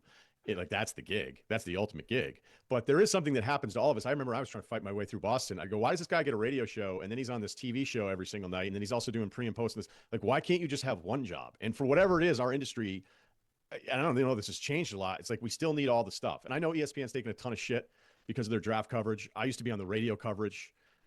I was never going to be on TV there. So the fact that I was never at that desk, it wasn't like, sure, I would have loved to have been able to do it. I was never going to be able to do it. I was never going to be invited to that. So my criticisms are not based on like any jealousy. I usually like to think I'm pretty aware about stuff, but whether it's, I don't really feel like talking about Stephen A. all that much. And, hell, my contract's up here too. So like, what am I going to start doing? Ripping everybody everywhere, right? That wouldn't make a ton of sense. I think I would ask anyone this. It's like the draft itself is a huge commitment to be prepared for that. Oh my God. Right? And so I used to drive myself crazy just having to do the radio thing, and then I would host the combine for television. I did that for like 5 years, and I love the draft. It's my favorite sporting event of the entire year. But what I'd ask certain people is, do you just want to be on the marquee event without any concern for how prepared you are for how much goes into this? And that's where I think it's either somebody who's working too much. You could say, hey, this person's spread really thin. But, I just feel like it happens a lot in our industry. It's like, do you want the title or do you want the job? And I think a lot of guys love the title. And if people are going to let you do whatever you want to do, then what are you supposed to say? Yeah. No. But right. I look at some of the thoughts around like, oh, this person's a huge star, so we'd like to get him involved here, like to get him involved there. It's like, my first thought is, if I were offered something, it's like, am I even ready to be on this broadcast? And if I wasn't, I'd be ashamed to be there. I was on the NFL draft for 2 years on radio. And again, I'm a pretty good talker. I didn't feel, I kind of was like, oh, no. I shouldn't be stealing somebody's gig. I'm not going a mile deep. I mean, I read everything. I made calls, but I'm thinking, this is not me. This is not what I am. I'm not good enough on this to do this. And I'm not knocking anybody who, like, there are certain people that they are so good on stuff, they should do it for the rest of their life. But it's interesting, as I've watched some of the criticism of people, and a lot of it's been Stephen A. And my takeaway is, man, I think in these marquee events, I think networks have to step in and just say, you got to have specialists. It's almost like in baseball. There's literally the bullpen. There are setup men, closers, and middle relievers. And I think if I ran it, like at the volume, like I have Daniel Cormier for one thing. I don't bleed my guys over at all. I want you to be a Middlecoff does golf and lives for it. But it's like at the volume, and I have much less of a budget, my whole thing is I'll be a generalist. Nick Wright's a generalist. Everybody else is a specialist. And I like it. When I go. So as he's breaking this down, I would say I agree. I think I can kind of be a generalist where I speak on the NFL, I speak on the NBA, I speak on the WNBA. I'll get into baseball in the postseason if the Guardians in the postseason. I can speak on college, NCAA football. Funny, I don't have the same draw to NCAA men's basketball. I'm more drawn to NCAA women's basketball, especially their tournament. I believe their tournament is better than the men's. So I get exactly what they're saying. But even with that, me knowing that I'm going to speak on so many different things, I know that I can't do that 6 and 7 times a week. I know that I can do this once a week and I can speak on a broad range of things and put a good show together. But if I was doing this show every single day, eventually it would get stale. Eventually I would fall into the trap of trying to be different versus just explaining how I feel. We're seeing that with Emmanuel Acho. I haven't even been covering it because his takes are so outrageous, where he was talking about when he's looking at KD's legacy, he divides he takes how many years you played, how many rings you won, and how many teams you played for to determine your legacy, which makes no sense because once you break it down, everybody takes a hit because most guys play for multiple teams. So it's one of those things where like they're trying to spark conversation. So I've even heard, I was listening to somebody ask Stephen A about when JJ and Kendrick Perkins got into it, and they were saying that Kendrick Perkins' role on the show was to spark conversation, but he was getting owned. And so I know they have people in these different positions, but they have to do that because they're on there too much, or it would just get stale, and they want to keep the coverage going. So I totally agree with them. I don't think anything they're saying is out of pocket. I think everybody could say the NFL draft coverage is better than NBA draft coverage. And a lot of it is because they have specialists who this is what they do. They're prepared. I remember a couple years ago when Moses Moody was coming out, Kendrick Perkins was fighting for his life trying to say Moses Moody. And that's just one of those things where if you are covering him the whole year, you have no problem pronouncing his name. I saw somebody say that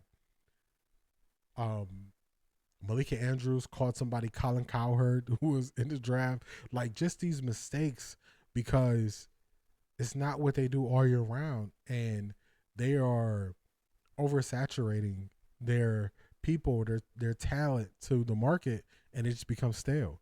And they just do more of it. And it's the Stephen A way. So Stephen A was on all these different things. And now you got Stephen A, he's getting bored during the NBA Finals watching the game, where he has to lie about him playing solitaire during the game. And you got to bring in people who are excited to do what they're doing. But ESPN went and they started moving into markets, and they had local people. Then they got rid of all the local people, and then they're just doing the national people, and then they're spreading the national people thin to where you can easily just break down what they say and find common mistakes in what they do. Like, I make mistakes. I might mispronounce a person's name. I remember usually when I'm doing something impromptu is when I make a mistake. So I did an impromptu thing where I was talking about Aja Wilson, and I called her Aja Stewart, and I just kept it going. I didn't realize it until I was watching it back and doing editing. I was like, dang, how did I do that?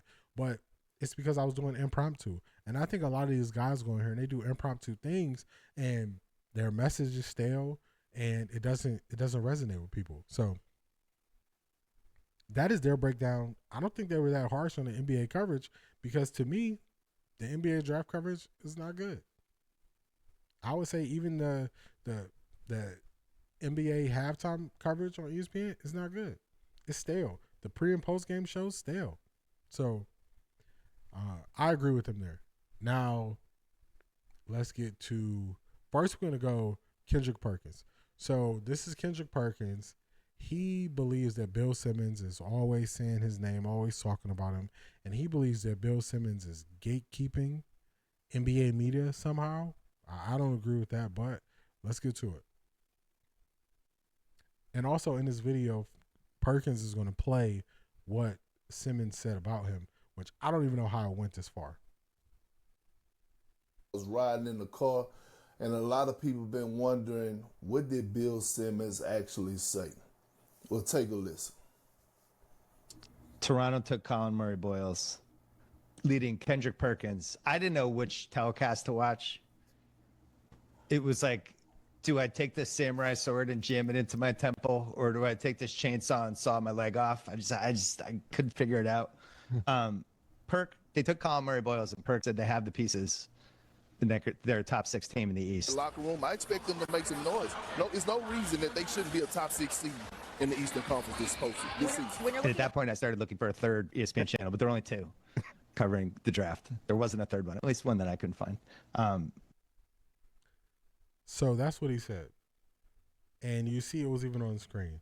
So they had basically the same team. They drafted another guy, and they're supposed to go from 11th to top 6 with the same guys.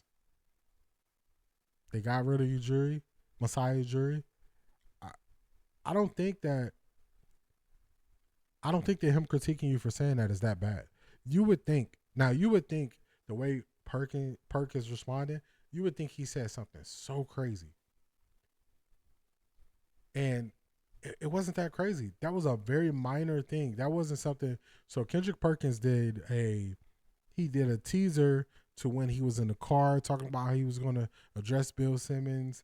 And then he's doing, this is a whole thing on road tripping, and he's doing solo to just only address Bill Simmons.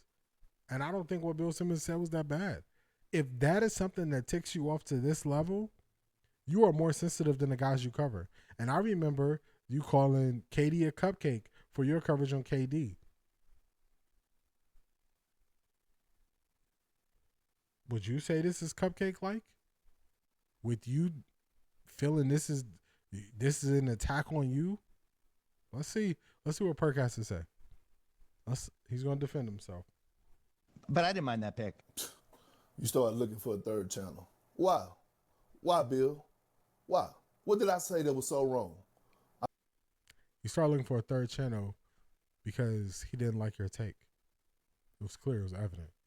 And also, it's not something that you said that was so wrong. This is not a right or wrong thing. This is, I don't agree with your sentiment and what you're saying. It's very simple. This is subjective. Things that are subjective, people can like them or dislike them. And he disliked it. That's all. That's how I would take it. He didn't call you out your name. You know what I'm saying? He didn't do any of those things. You would think the way Perkins going to respond, you would think he called him out his name. You would think all these things. I said there's no reason that they shouldn't be a top 6 seed in the Eastern Conference this upcoming season. That wasn't in an asinine way of talking about the game of basketball. That wasn't a hot take. That's a real take. That's a real take. Just think about the teams in the Eastern Conference. You have the Boston Celtics right now. Obviously, they're blowing it up. They're dealing with injuries with Jason Tatum. They just got rid of Drew Holiday, Kristaps Porzingis. We don't know what's going on with them. Damian Lillard for the Bucks torn. So the first team he says, I would still take Boston without Jason Tatum over Toronto, because Toronto is young. They haven't played together. Brandon Ingram never played a game with them after he got traded to them. They have question marks too. So the first team he says Boston without Tatum, I would take Boston over them. On Achilles, he's out. We don't know what's going to happen with Giannis, right? He says Milwaukee without Dame. They stretched Dame and they signed Miles Turner. I would take them with Giannis. I would take them over them. Halliburton, the same with the Pacers. I'm looking at the Cavs, Knicks. Now we get to the Pacers. The Pacers, they're interesting. Actually, I would like to see Russ sign with the Pacers. I think he could play a similar Halliburton role. I know he doesn't shoot the three the same way, but just his ability to push the pace and his court vision, I think could work really well with the Pacers. But the Pacers, I think they're kind of at a similar level, depending on what they do at point guard and center. So I'll give you that one. Let's see who else he names. The Pistons and the Magic. Why not Toronto? So he said the Cavs, the Knicks, the Pistons, and the Magic. That's 4. And then I'm taking Boston over them, and I'm taking Milwaukee over them. That puts us at 6. And I think it's a toss-up depending on what the Pacers do at center and what they do at point guard, that they could be before them. So we already are pushing them to 8th with the play-in. So you see how somebody could disagree with that? He didn't say it was asinine. He didn't say any of those things. He just thought subjectively he didn't agree with the take to the point where he doesn't want to watch anymore. I don't think that's that bad. Are you saying that people can't have their own independent thoughts and feelings about what you say? Why not? You got 2 All-Stars there. Scottie Barnes, Brandon Ingram, R.J. Barrett be balling. Emmanuel quickly. You have the athleticism at the wing position. You got Brady Dick, who's been balling as well. So what the fuck are you talking about? But the reason that I'm addressing you is because this is not the first time, Bill, that you keep my name in your mouth. And the problem that I have with you is, what is your problem with me? Because in my opinion, well, this is facts. I'm qualified to give my opinion about the game of basketball, my guy.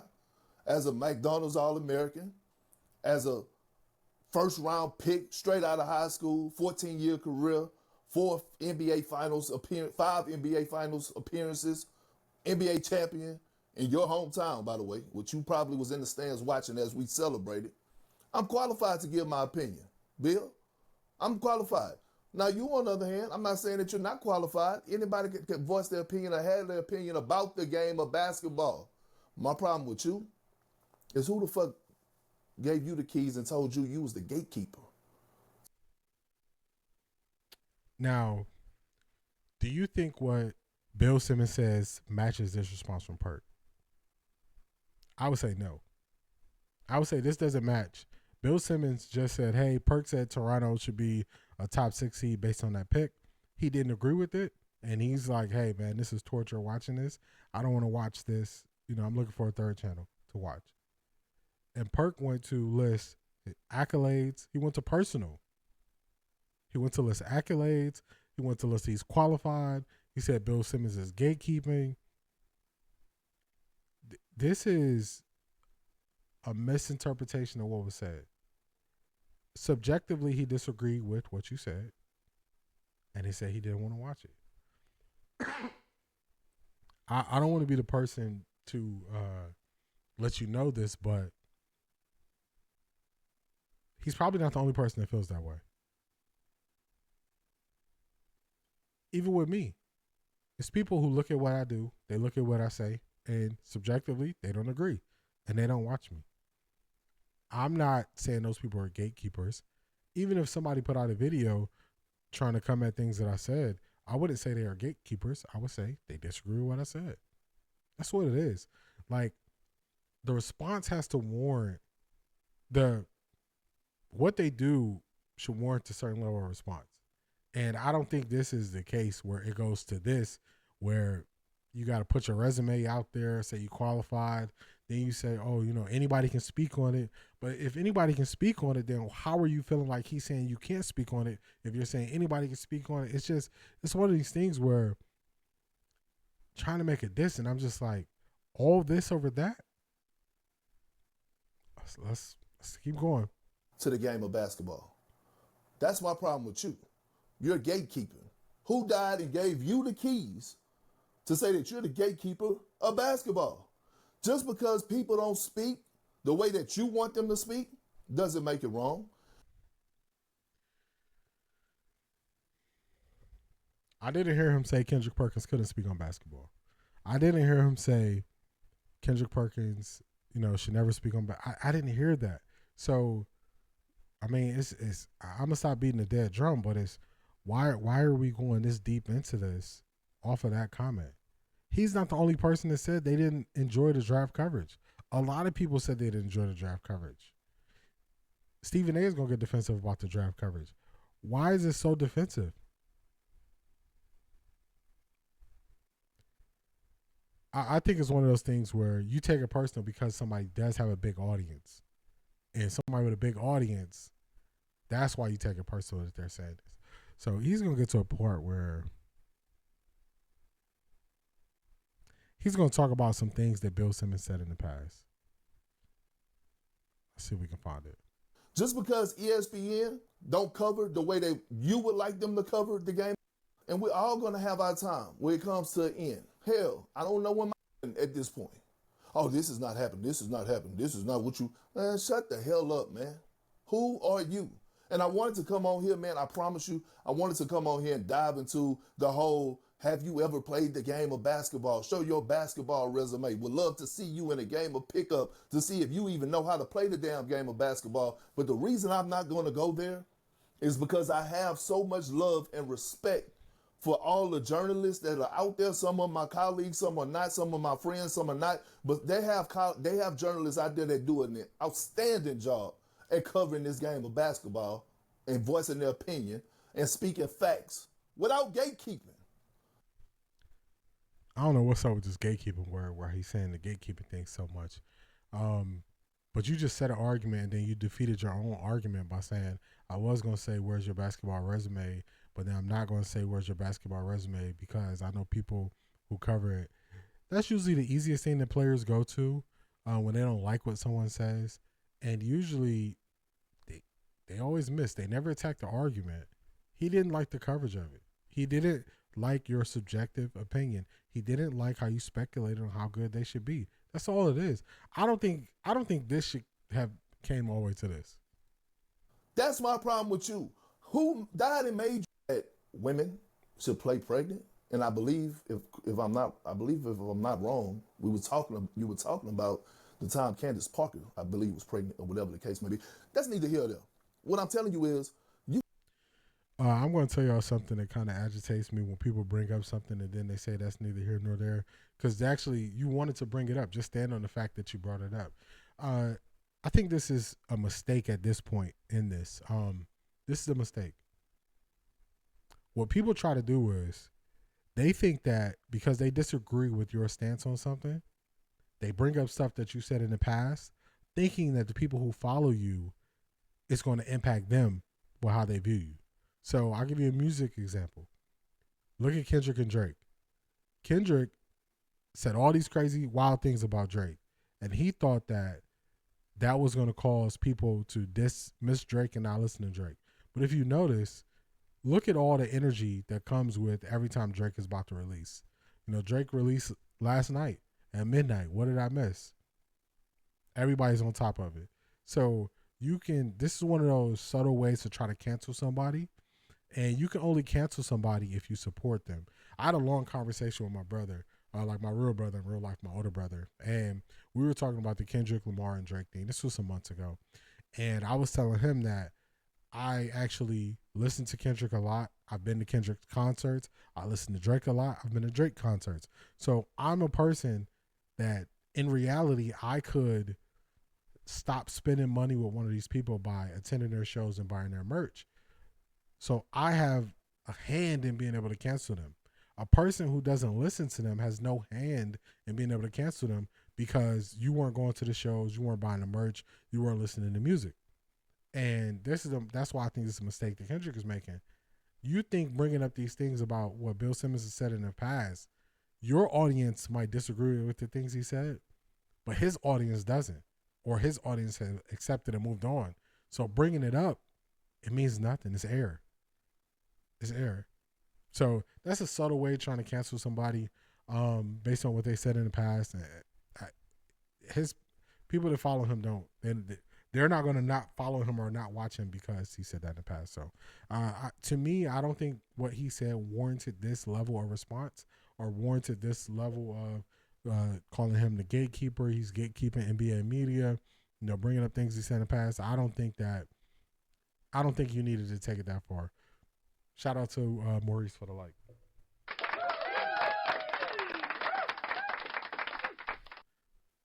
Lastly, we're going to get to Stephen A. Smith. So Stephen A. Smith, he is these two, man. We got Kendrick Perkins responding to everybody. Now we got Stephen A. Smith responding to people. For some reason, these guys are feeling attacked, and the tactics they are using are just crazy. So I'm gonna speed this up. Y'all know I don't listen to nothing at regular speed. So fair use. Let's hear Stephen A. Smith out. I want to preface my comments by my pending comments by saying my staff didn't want me to do this. They didn't want me to bring this up. So because of them, out of respect for them, I'm not going to mention names or the trifling ass individuals that keep talking shit. Are you the boss or are you not the boss? Every time Stephen A. is in one of these situations, he's trying to hide behind his staff. When he was in LeBron's situation, my staff didn't want me to say this. Are you the boss or are they the boss? Now he's saying 27 seconds in, Are you the boss or are they the boss? Because you're speaking on it. So this is air that we don't need. Which one is it? Who's the boss? Who's running this? Because you always telling us you the boss and you run your stuff. You do what you want. You say what you want. And now you're saying my staff didn't want me to say this. When you run something, you don't have to go in by saying, "Oh, I'm only doing this because I wanted to say it, but they didn't want me to say it." What is that? I put my show together every week. If it's a topic I don't want to cover, I don't cover the topic. And y'all don't hear me come on here and say, "Oh, I'm not covering this topic because of this." I'm not covering the topic because I don't want to cover it. I'm the boss. I run the show. I put the whole show together. I lay out, all the points in the show. I don't have to tell you somebody didn't want me or I didn't want to. What is this? It's situations like this where I just look at these guys. I'm like, what are you doing? Let's go. 27 seconds in, I'm already ranting. My bad, y'all. Hey, I'm sorry. Shit about me. See, I don't mind. That's the thing that people miss. This kind of stuff makes me happy. It's right up my alley. It's right up my alley. It don't bother me. It didn't bother me before I got paid. It didn't bother me before I returned back to Sirius XM starting September 2nd. It didn't bother me before I had my own YouTube channel. Damn sure it don't bother me now. Yeah, Maurice. So I was live streaming at night, 7 p.m. on Saturdays. I'm switching, so I'm doing 10 a.m. Saturdays on. You can catch me on TikTok. Sometimes TikTok has issues, but you can always catch me at least on YouTube. So always 10 a.m. going forward, 10 a.m. lives on Saturday. So yes, shout out to you for that question. Only thing that bothers me is when people ask me not to say anything. I like to choose, even though I have the power to do so. I like to choose, but I listen to my teammates. I listen to my staff. I listen to people who I know love and support me because they got my best interests at heart. You feel what I'm saying? So I get it. But See, I don't get this. So, Stephen A., are you the boss or are they the boss? Is it on you for responding or is it on them for responding? Which one is it? Like, you already dancing. You already playing both sides of the situation. So, I just want to know who is making the decision for you to speak on this? Because you already are being ambiguous about that. Where you don't want to stand on, I'm speaking on this because I want to speak on it. Stand on it. I saw people on the air. First of all, let's go down the list. They got on me for playing solitaire for a couple of minutes during the NBA game. Even contemporaries on other networks were talking. I broke down that story. Stephen A., they didn't get on you for playing solitaire during the game. They got on you for lying about playing solitaire during the game. Your first response was you came back and you lied. I broke it down. You were playing solitaire because they sent out a picture of you playing solitaire during the NBA Finals. Then you came back and said it was during a timeout and you said you go to so many games a year and this is what you do. So you tried to stand on it. Then they put out a video of live game action going on with you playing solitaire. So they called you out for lying about why you play solitaire, not playing solitaire. My take on it was, if you were at the marquee event, you're at the NBA Finals, you're at the game, you're covering the NBA Finals, and it doesn't hold your attention enough, move out the way. Move out the way and let somebody who would relish in that moment and would cherish that moment and would present the NBA Finals in a way with excitement. Because clearly your excitement for the game of basketball is gone because, like you said, you go to so many games a year, which is cool, but just move out the way. Move out the way for someone who would enjoy it more. So don't twist it up. Don't change the situation. I broke that whole thing down. Stephen A., we know why they came at you. Don't change it. Talk about me. And of course, you know a couple of people in the podcast stratosphere used to be in sports, but now can't get a damn job. So their job all of a sudden is being a media critic instead of covering sports, but we won't go there. That's a fact. See, I think you acknowledge things when they first happen, and then you don't face the same level of backlash. So if I make a mistake, I just face it. I face it first. So yeah, I get that initial embarrassment of people coming at me, and I accept that because I'm knowing they made a mistake. But these guys dig themselves a deeper hole, and then they want to act like people are coming at them for different reasons. So he's taking shots at people who are on YouTube on his YouTube show. Man, these guys. The same platform you dissing them for being on, that's the one you're using right now for your response. Come on, man. Are you self-aware enough to realize you're using the same platform? So they got on me for playing solitaire. They said that I was upset that Max Kellerman, my former colleague at ESPN on First. Shout out to Ahmad Willie for the follow on Twitch. Shout out to you, man.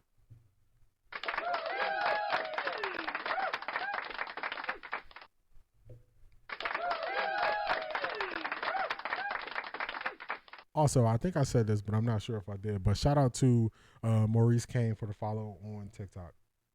Where we at?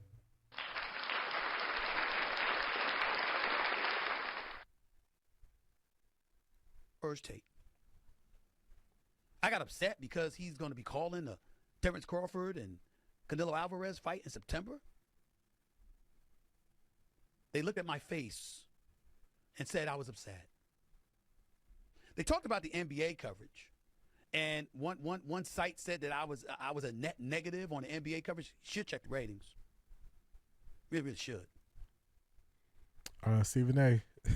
A lot of people would agree. Net negative. You're a hot take artist, and you're spread thin, and you're putting all your opinions the same way on every single show. So, how could the NBA Finals ratings be down, but somehow the NBA Finals, everybody said the NBA Finals this year ratings were so bad until Game 7, but somehow you covering the NBA Finals wasn't down. What math are you using? I enjoyed the NBA Finals. I had people telling me like, oh man, there's no stars, so people were saying things about the NBA Finals, but I enjoyed it. So, Stephen A., which one is it? How could that's like saying the Super Bowl ratings are down, but the people covering the Super Bowl, their ratings not down. Come on, man. What we doing? That's neither here nor there. People saying this stuff. Couple of things. Number one, I was doing my podcast here. While I was doing my podcast and waiting for some footage to be drawn up or something like that, you know what I was doing? Solitaire. I do it all the time. Why? Because I want to, that's why.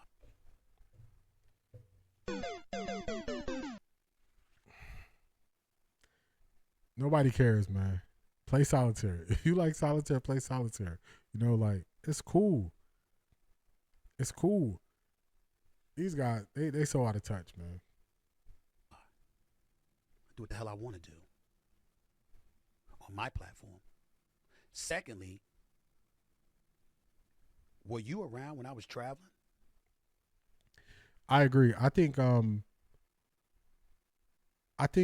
Stephen A. is a person who he used to say he wasn't as big as the players. He wasn't the bigger star. I think he carries himself now like he's the star of the show, not like he's covering the stars of the show. So like he said, oh man, check the ratings. How could the overall event ratings be down, but your ratings are up? And you are part of the coverage of the event. Like, it don't make sense. So I was going to add it for the show. I ended up not adding it, but it was like a year ago. Bill Simmons, 1 or 2 years ago, Bill Simmons, he was on Bill Simmons' podcast, and Stephen A. was saying, you know, I just know that I'm not bigger than the game. I'm not bigger than the athletes I cover.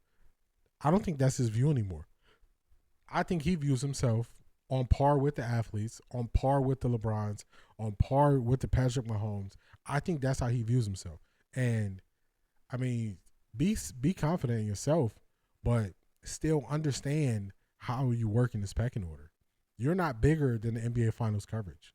You're not bigger than the players who playing in the game. You got to realize that. About 200 days this year. Were you around when I worked over 325 days this calendar year?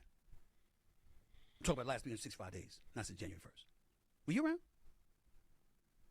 I love how y'all trying to find something. I really, listen to my man Rashawn and Griff and everybody. Yo, I got an announcement to make. I really have made it. If you are saying the reason why you basically you try to slide that in there, the reason why you falling off and you are losing focus and you're playing solitaire during the NBA Finals games is because of how much you work.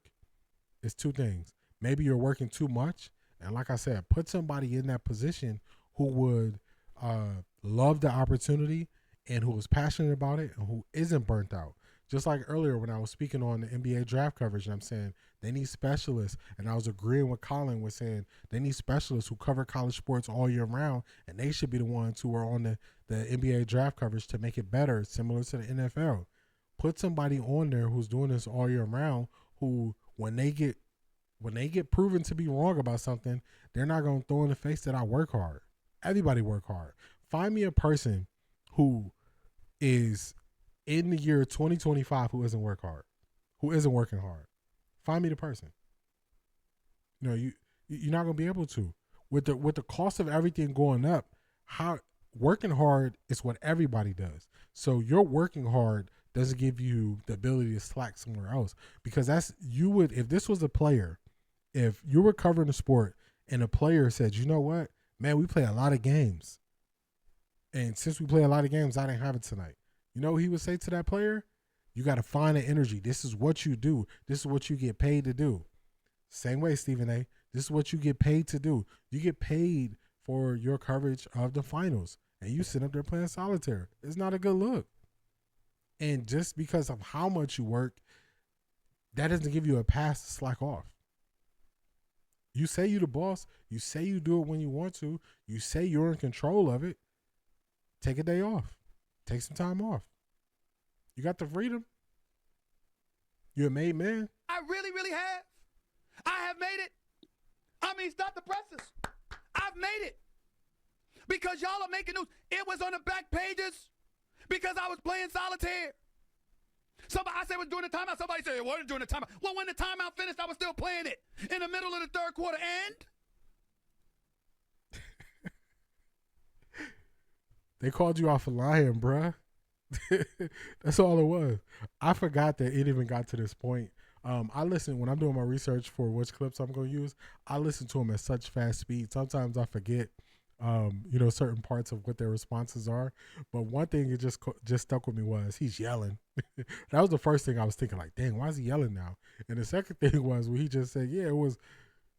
So that means initially you lied. Did you see me do 2 hours of pregame? ESPN and then ABC? You see me do halftime? Did you see me do postgame? Did you see me do first take every single morning? You're just making it up. Nobody's making it up, man.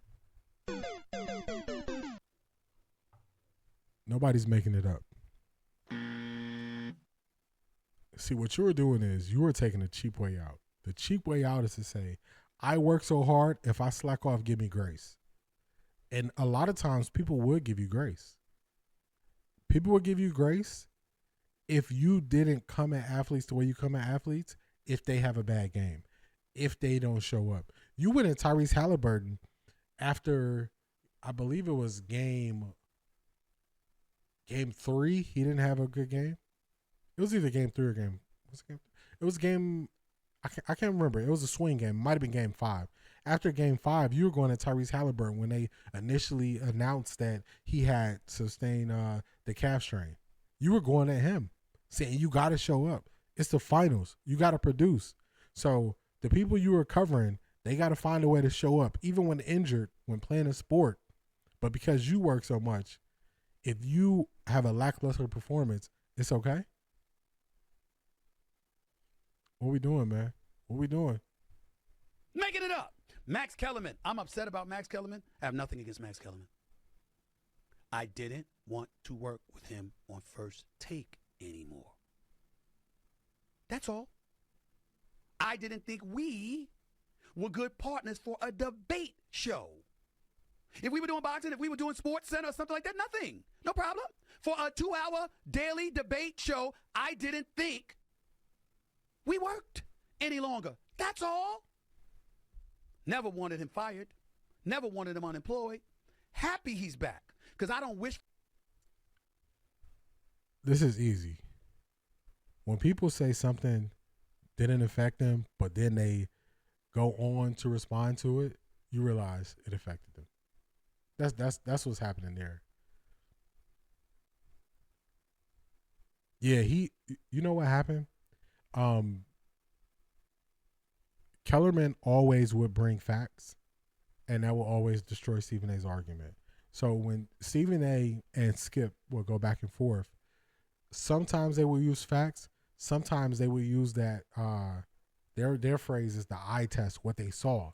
So when a person is telling you what you saw is wrong in real time, people take offense to that. So Kellerman always would hit him with the facts, and he would always bring in like sports and cultural references, or not sports, I'm sorry, music and cultural references to his arguments. And he would present it in a way Stephen A. Smith couldn't. So I always tell people, go back and look at how Max Kellerman spoke, and then look at the people, the laundry list of people Stephen A. has on First Take now. Would you take Max over Mad Dog? Of course. Not even close. Would you look at the people they got on First Take this week, all the fill-ins they have on First Take. I would take Max over all of them. Would you take him over Kendrick Perkins every day? Yes.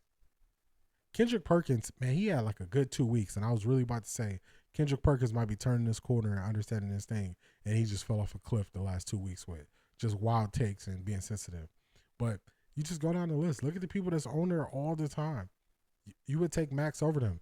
He's taking this personal because he knows he feels some type of way about it.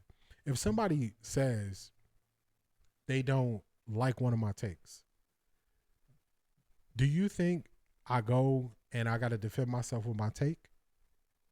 I even have a section in my show called Comment Creeping where I just go through and I just show what people say to me, but I'm not going in and attacking these people because of what they say. It's their comment. So, man, we're not even halfway through this thing. For brothers not to get a check and not to be employed. And that brother is brilliant, and he deserves a check. And, oh, by the way, you ain't going to find anybody that knows more boxing than him. I'm happy for him. Even though his boy will lie his ass off and say otherwise because he going to get more clicks. Y'all know who the hell. So right here, he's taking subliminal shots at Marcellus Wiley because Marcellus and Max worked for ESPN LA for like 7 or 8 years together, something like that. Yeah, Jay Will called him out, and that's what Marcellus responded to. Jay Will called him out. It's funny because you can see what triggers them. They think they do such a great job. Like Perkins thought he did such a great job of hiding Bill Simmons triggering him. Stephen A. thinks this response is him doing a good job of saying, I don't got no beef with Max. I don't care about what Max is doing. Why are you going on this long soliloquy if you didn't feel any type of way about it? You wouldn't do it. You know what I'm saying? So it's funny, like they speak out both sides, man. They speak out both sides of the argument. And you see it more when they're talking sports, they can kind of throw it in there and bob and weave throughout it because then they do a little bit of responding to what people say. But when they do something like this where it's just them straight talking, you see exactly the pressure points that people push to really get to them. Hell it is. It's unbelievable. The shit that people make up just to create clicks because that's all you can do to get a check now. I'm not talking. Now he's saying they're making stuff up just to get clicks. Stephen A., you responding to all the stuff that they're saying, so aren't you using what they say to get clicks too? Pot calling the kettle black. Y'all remember people used to say that? Talking about Max. I'm talking about his peeps. Y'all know who they are with their podcast. You got to be kidding me. But it's all right. It's okay. Because you see, when you make stuff up and you're talking about me, you still have me in the headlines.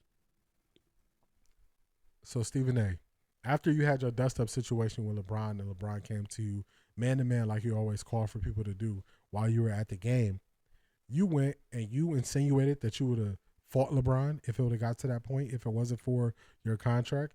You insinuated, you actually not insinuated, you said it was weak of LeBron coming up to you when you always told people to do that. So it's weak of them. And then you proceeded to speak on LeBron James in that situation on First Take. You went and said, oh, I'm not going to say, I heard about why you wasn't at Kobe's memorial. You made that a story. You brought Kobe, his memorial services into it. Then you had to apologize on the second block of First Take for saying that when you got fact checked. Then you went on your podcast and spoke more about the situation. I think I counted. It was like 11 times you spoke on the LeBron James thing. And you calling out other people for doing stuff for clicks? Y'all want to know a secret? Should I tell y'all? Let me see.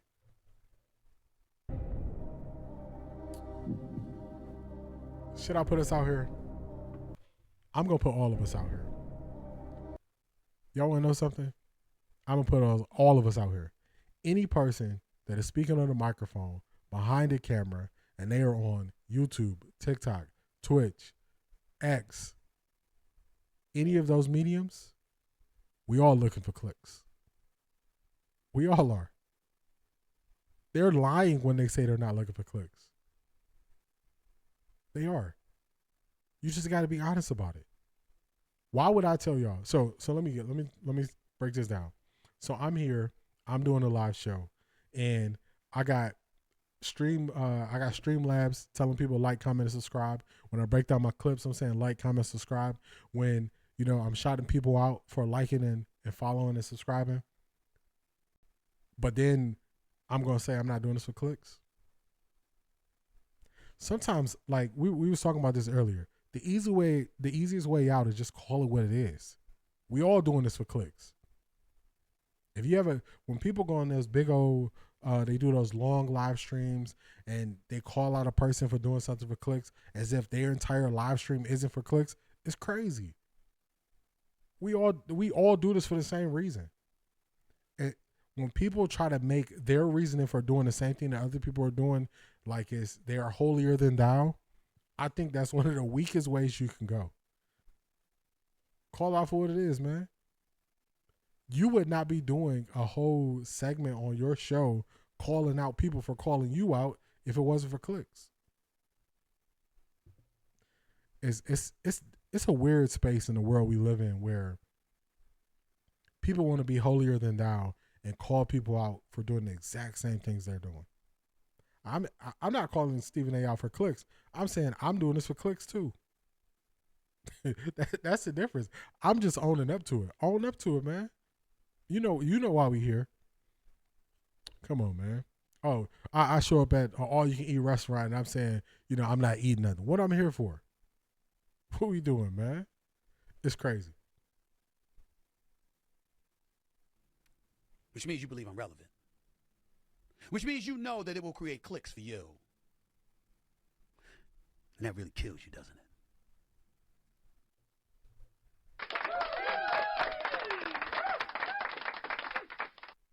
No, it makes me happy. I'm doing it for clicks. And when I break down the inconsistencies in what you say, the times you've been called out for lying, it makes me happy that I get to break this down. Because everybody doing it for clicks. This is not he really thought at that point that was the mic drop. So if you say a person is doing something for clicks, he's talking about Marcellus Wiley when he's saying that. So you're saying Marcellus Wiley is doing it for clicks by him covering you, and then he gets his intended outcome by covering you. Why would he be upset and hurt about that? He really thought that was a mic drop. Man, something else, man. These guys are something else, man. Shout out to everybody who tapped in today. Let's see. I got something for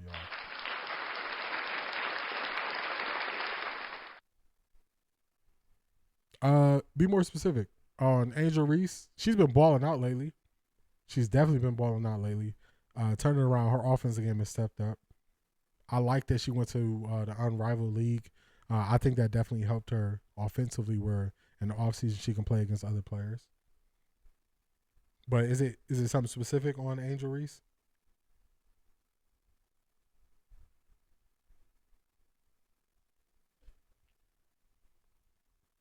Or is that just more in general? I'm a WNBA fan.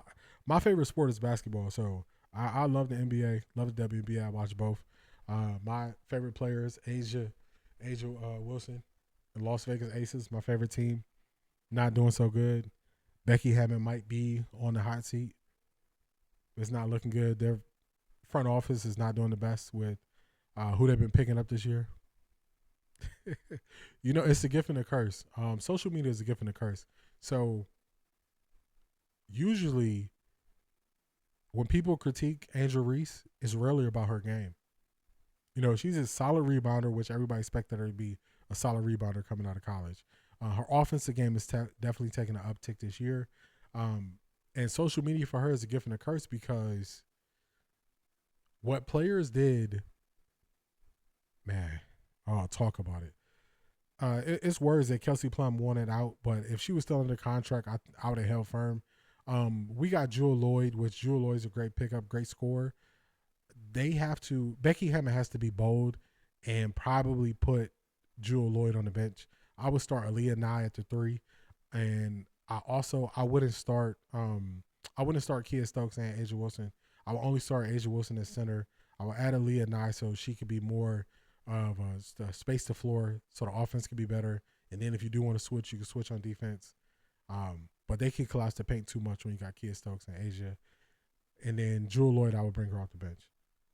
They also need to get a forward that they can actually play, because they signed a bunch of forwards that didn't make sense. Back to Angel Reese with social media. It's the gift and a curse for her. She used social media to build up her brand, and it worked really well for her when she was at LSU. The only thing is, once you go into the pros, the level of criticism that you face is a lot higher than when you're in college. So when she can get away with posting her outfits and all that stuff, that's perfectly fine in college. People are not going to attack you the same way. Once you get to the pros, people are going to critique what you're posting on social media a whole lot more. So, I mean, even the me bounce thing, I mean, it's kind of funny that she's just trying to flip it, but in reality, are you really going to be selling shirts to say me bounce on them? You're going to be selling, you know, what did you want your tagline to be something that you care about more than your tagline being you flipping somebody teasing you about something? So, I mean, it's good that they can't sell merch, but I would never release merch on it.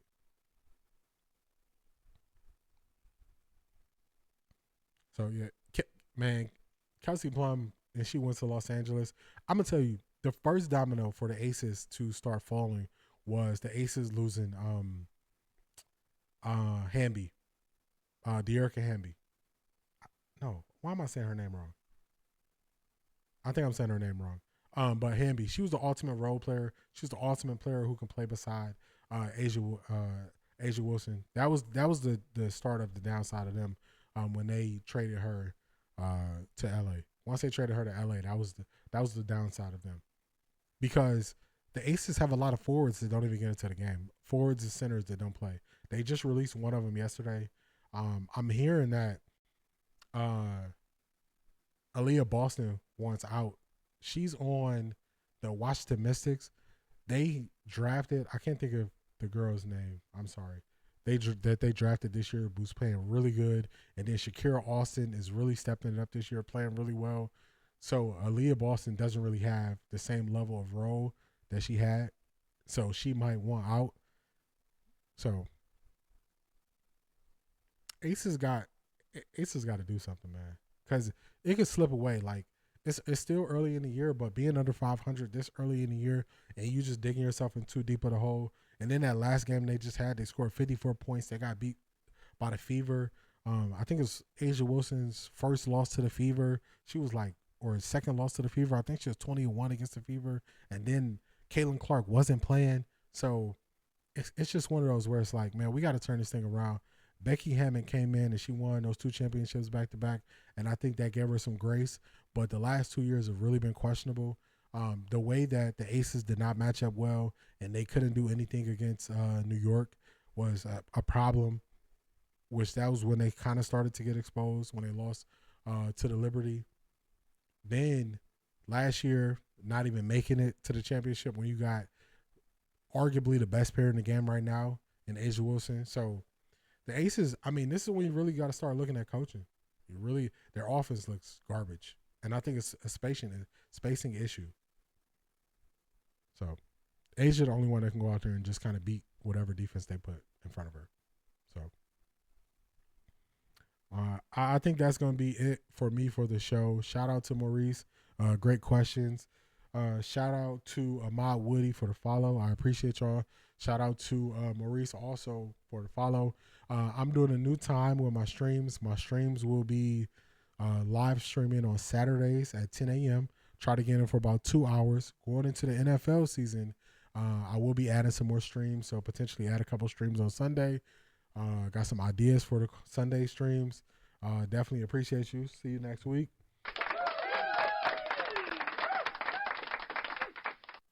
So shout out to y'all for being here. Shout out to y'all for participating. Shout out to y'all for the follows. I'll get clips out if you weren't able to watch the entire stream. I get clips out. I try to put out 2 to 3 clips a day on YouTube and TikTok so you can kind of catch up on the stream. By the end of the week, you got a general view of what happened in the past week. And then also podcast version comes out on YouTube Sundays at 11 a.m. So shout out to y'all for being here. I greatly appreciate it. I will see y'all next week.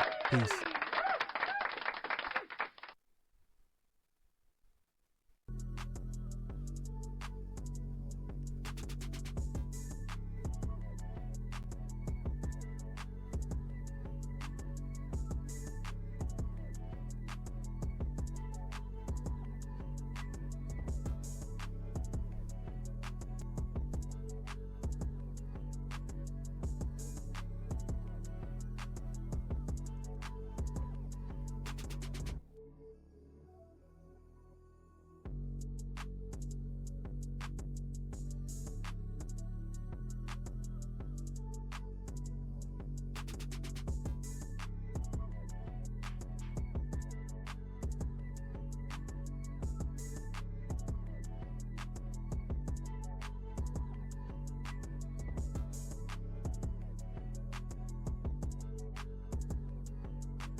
Thank you.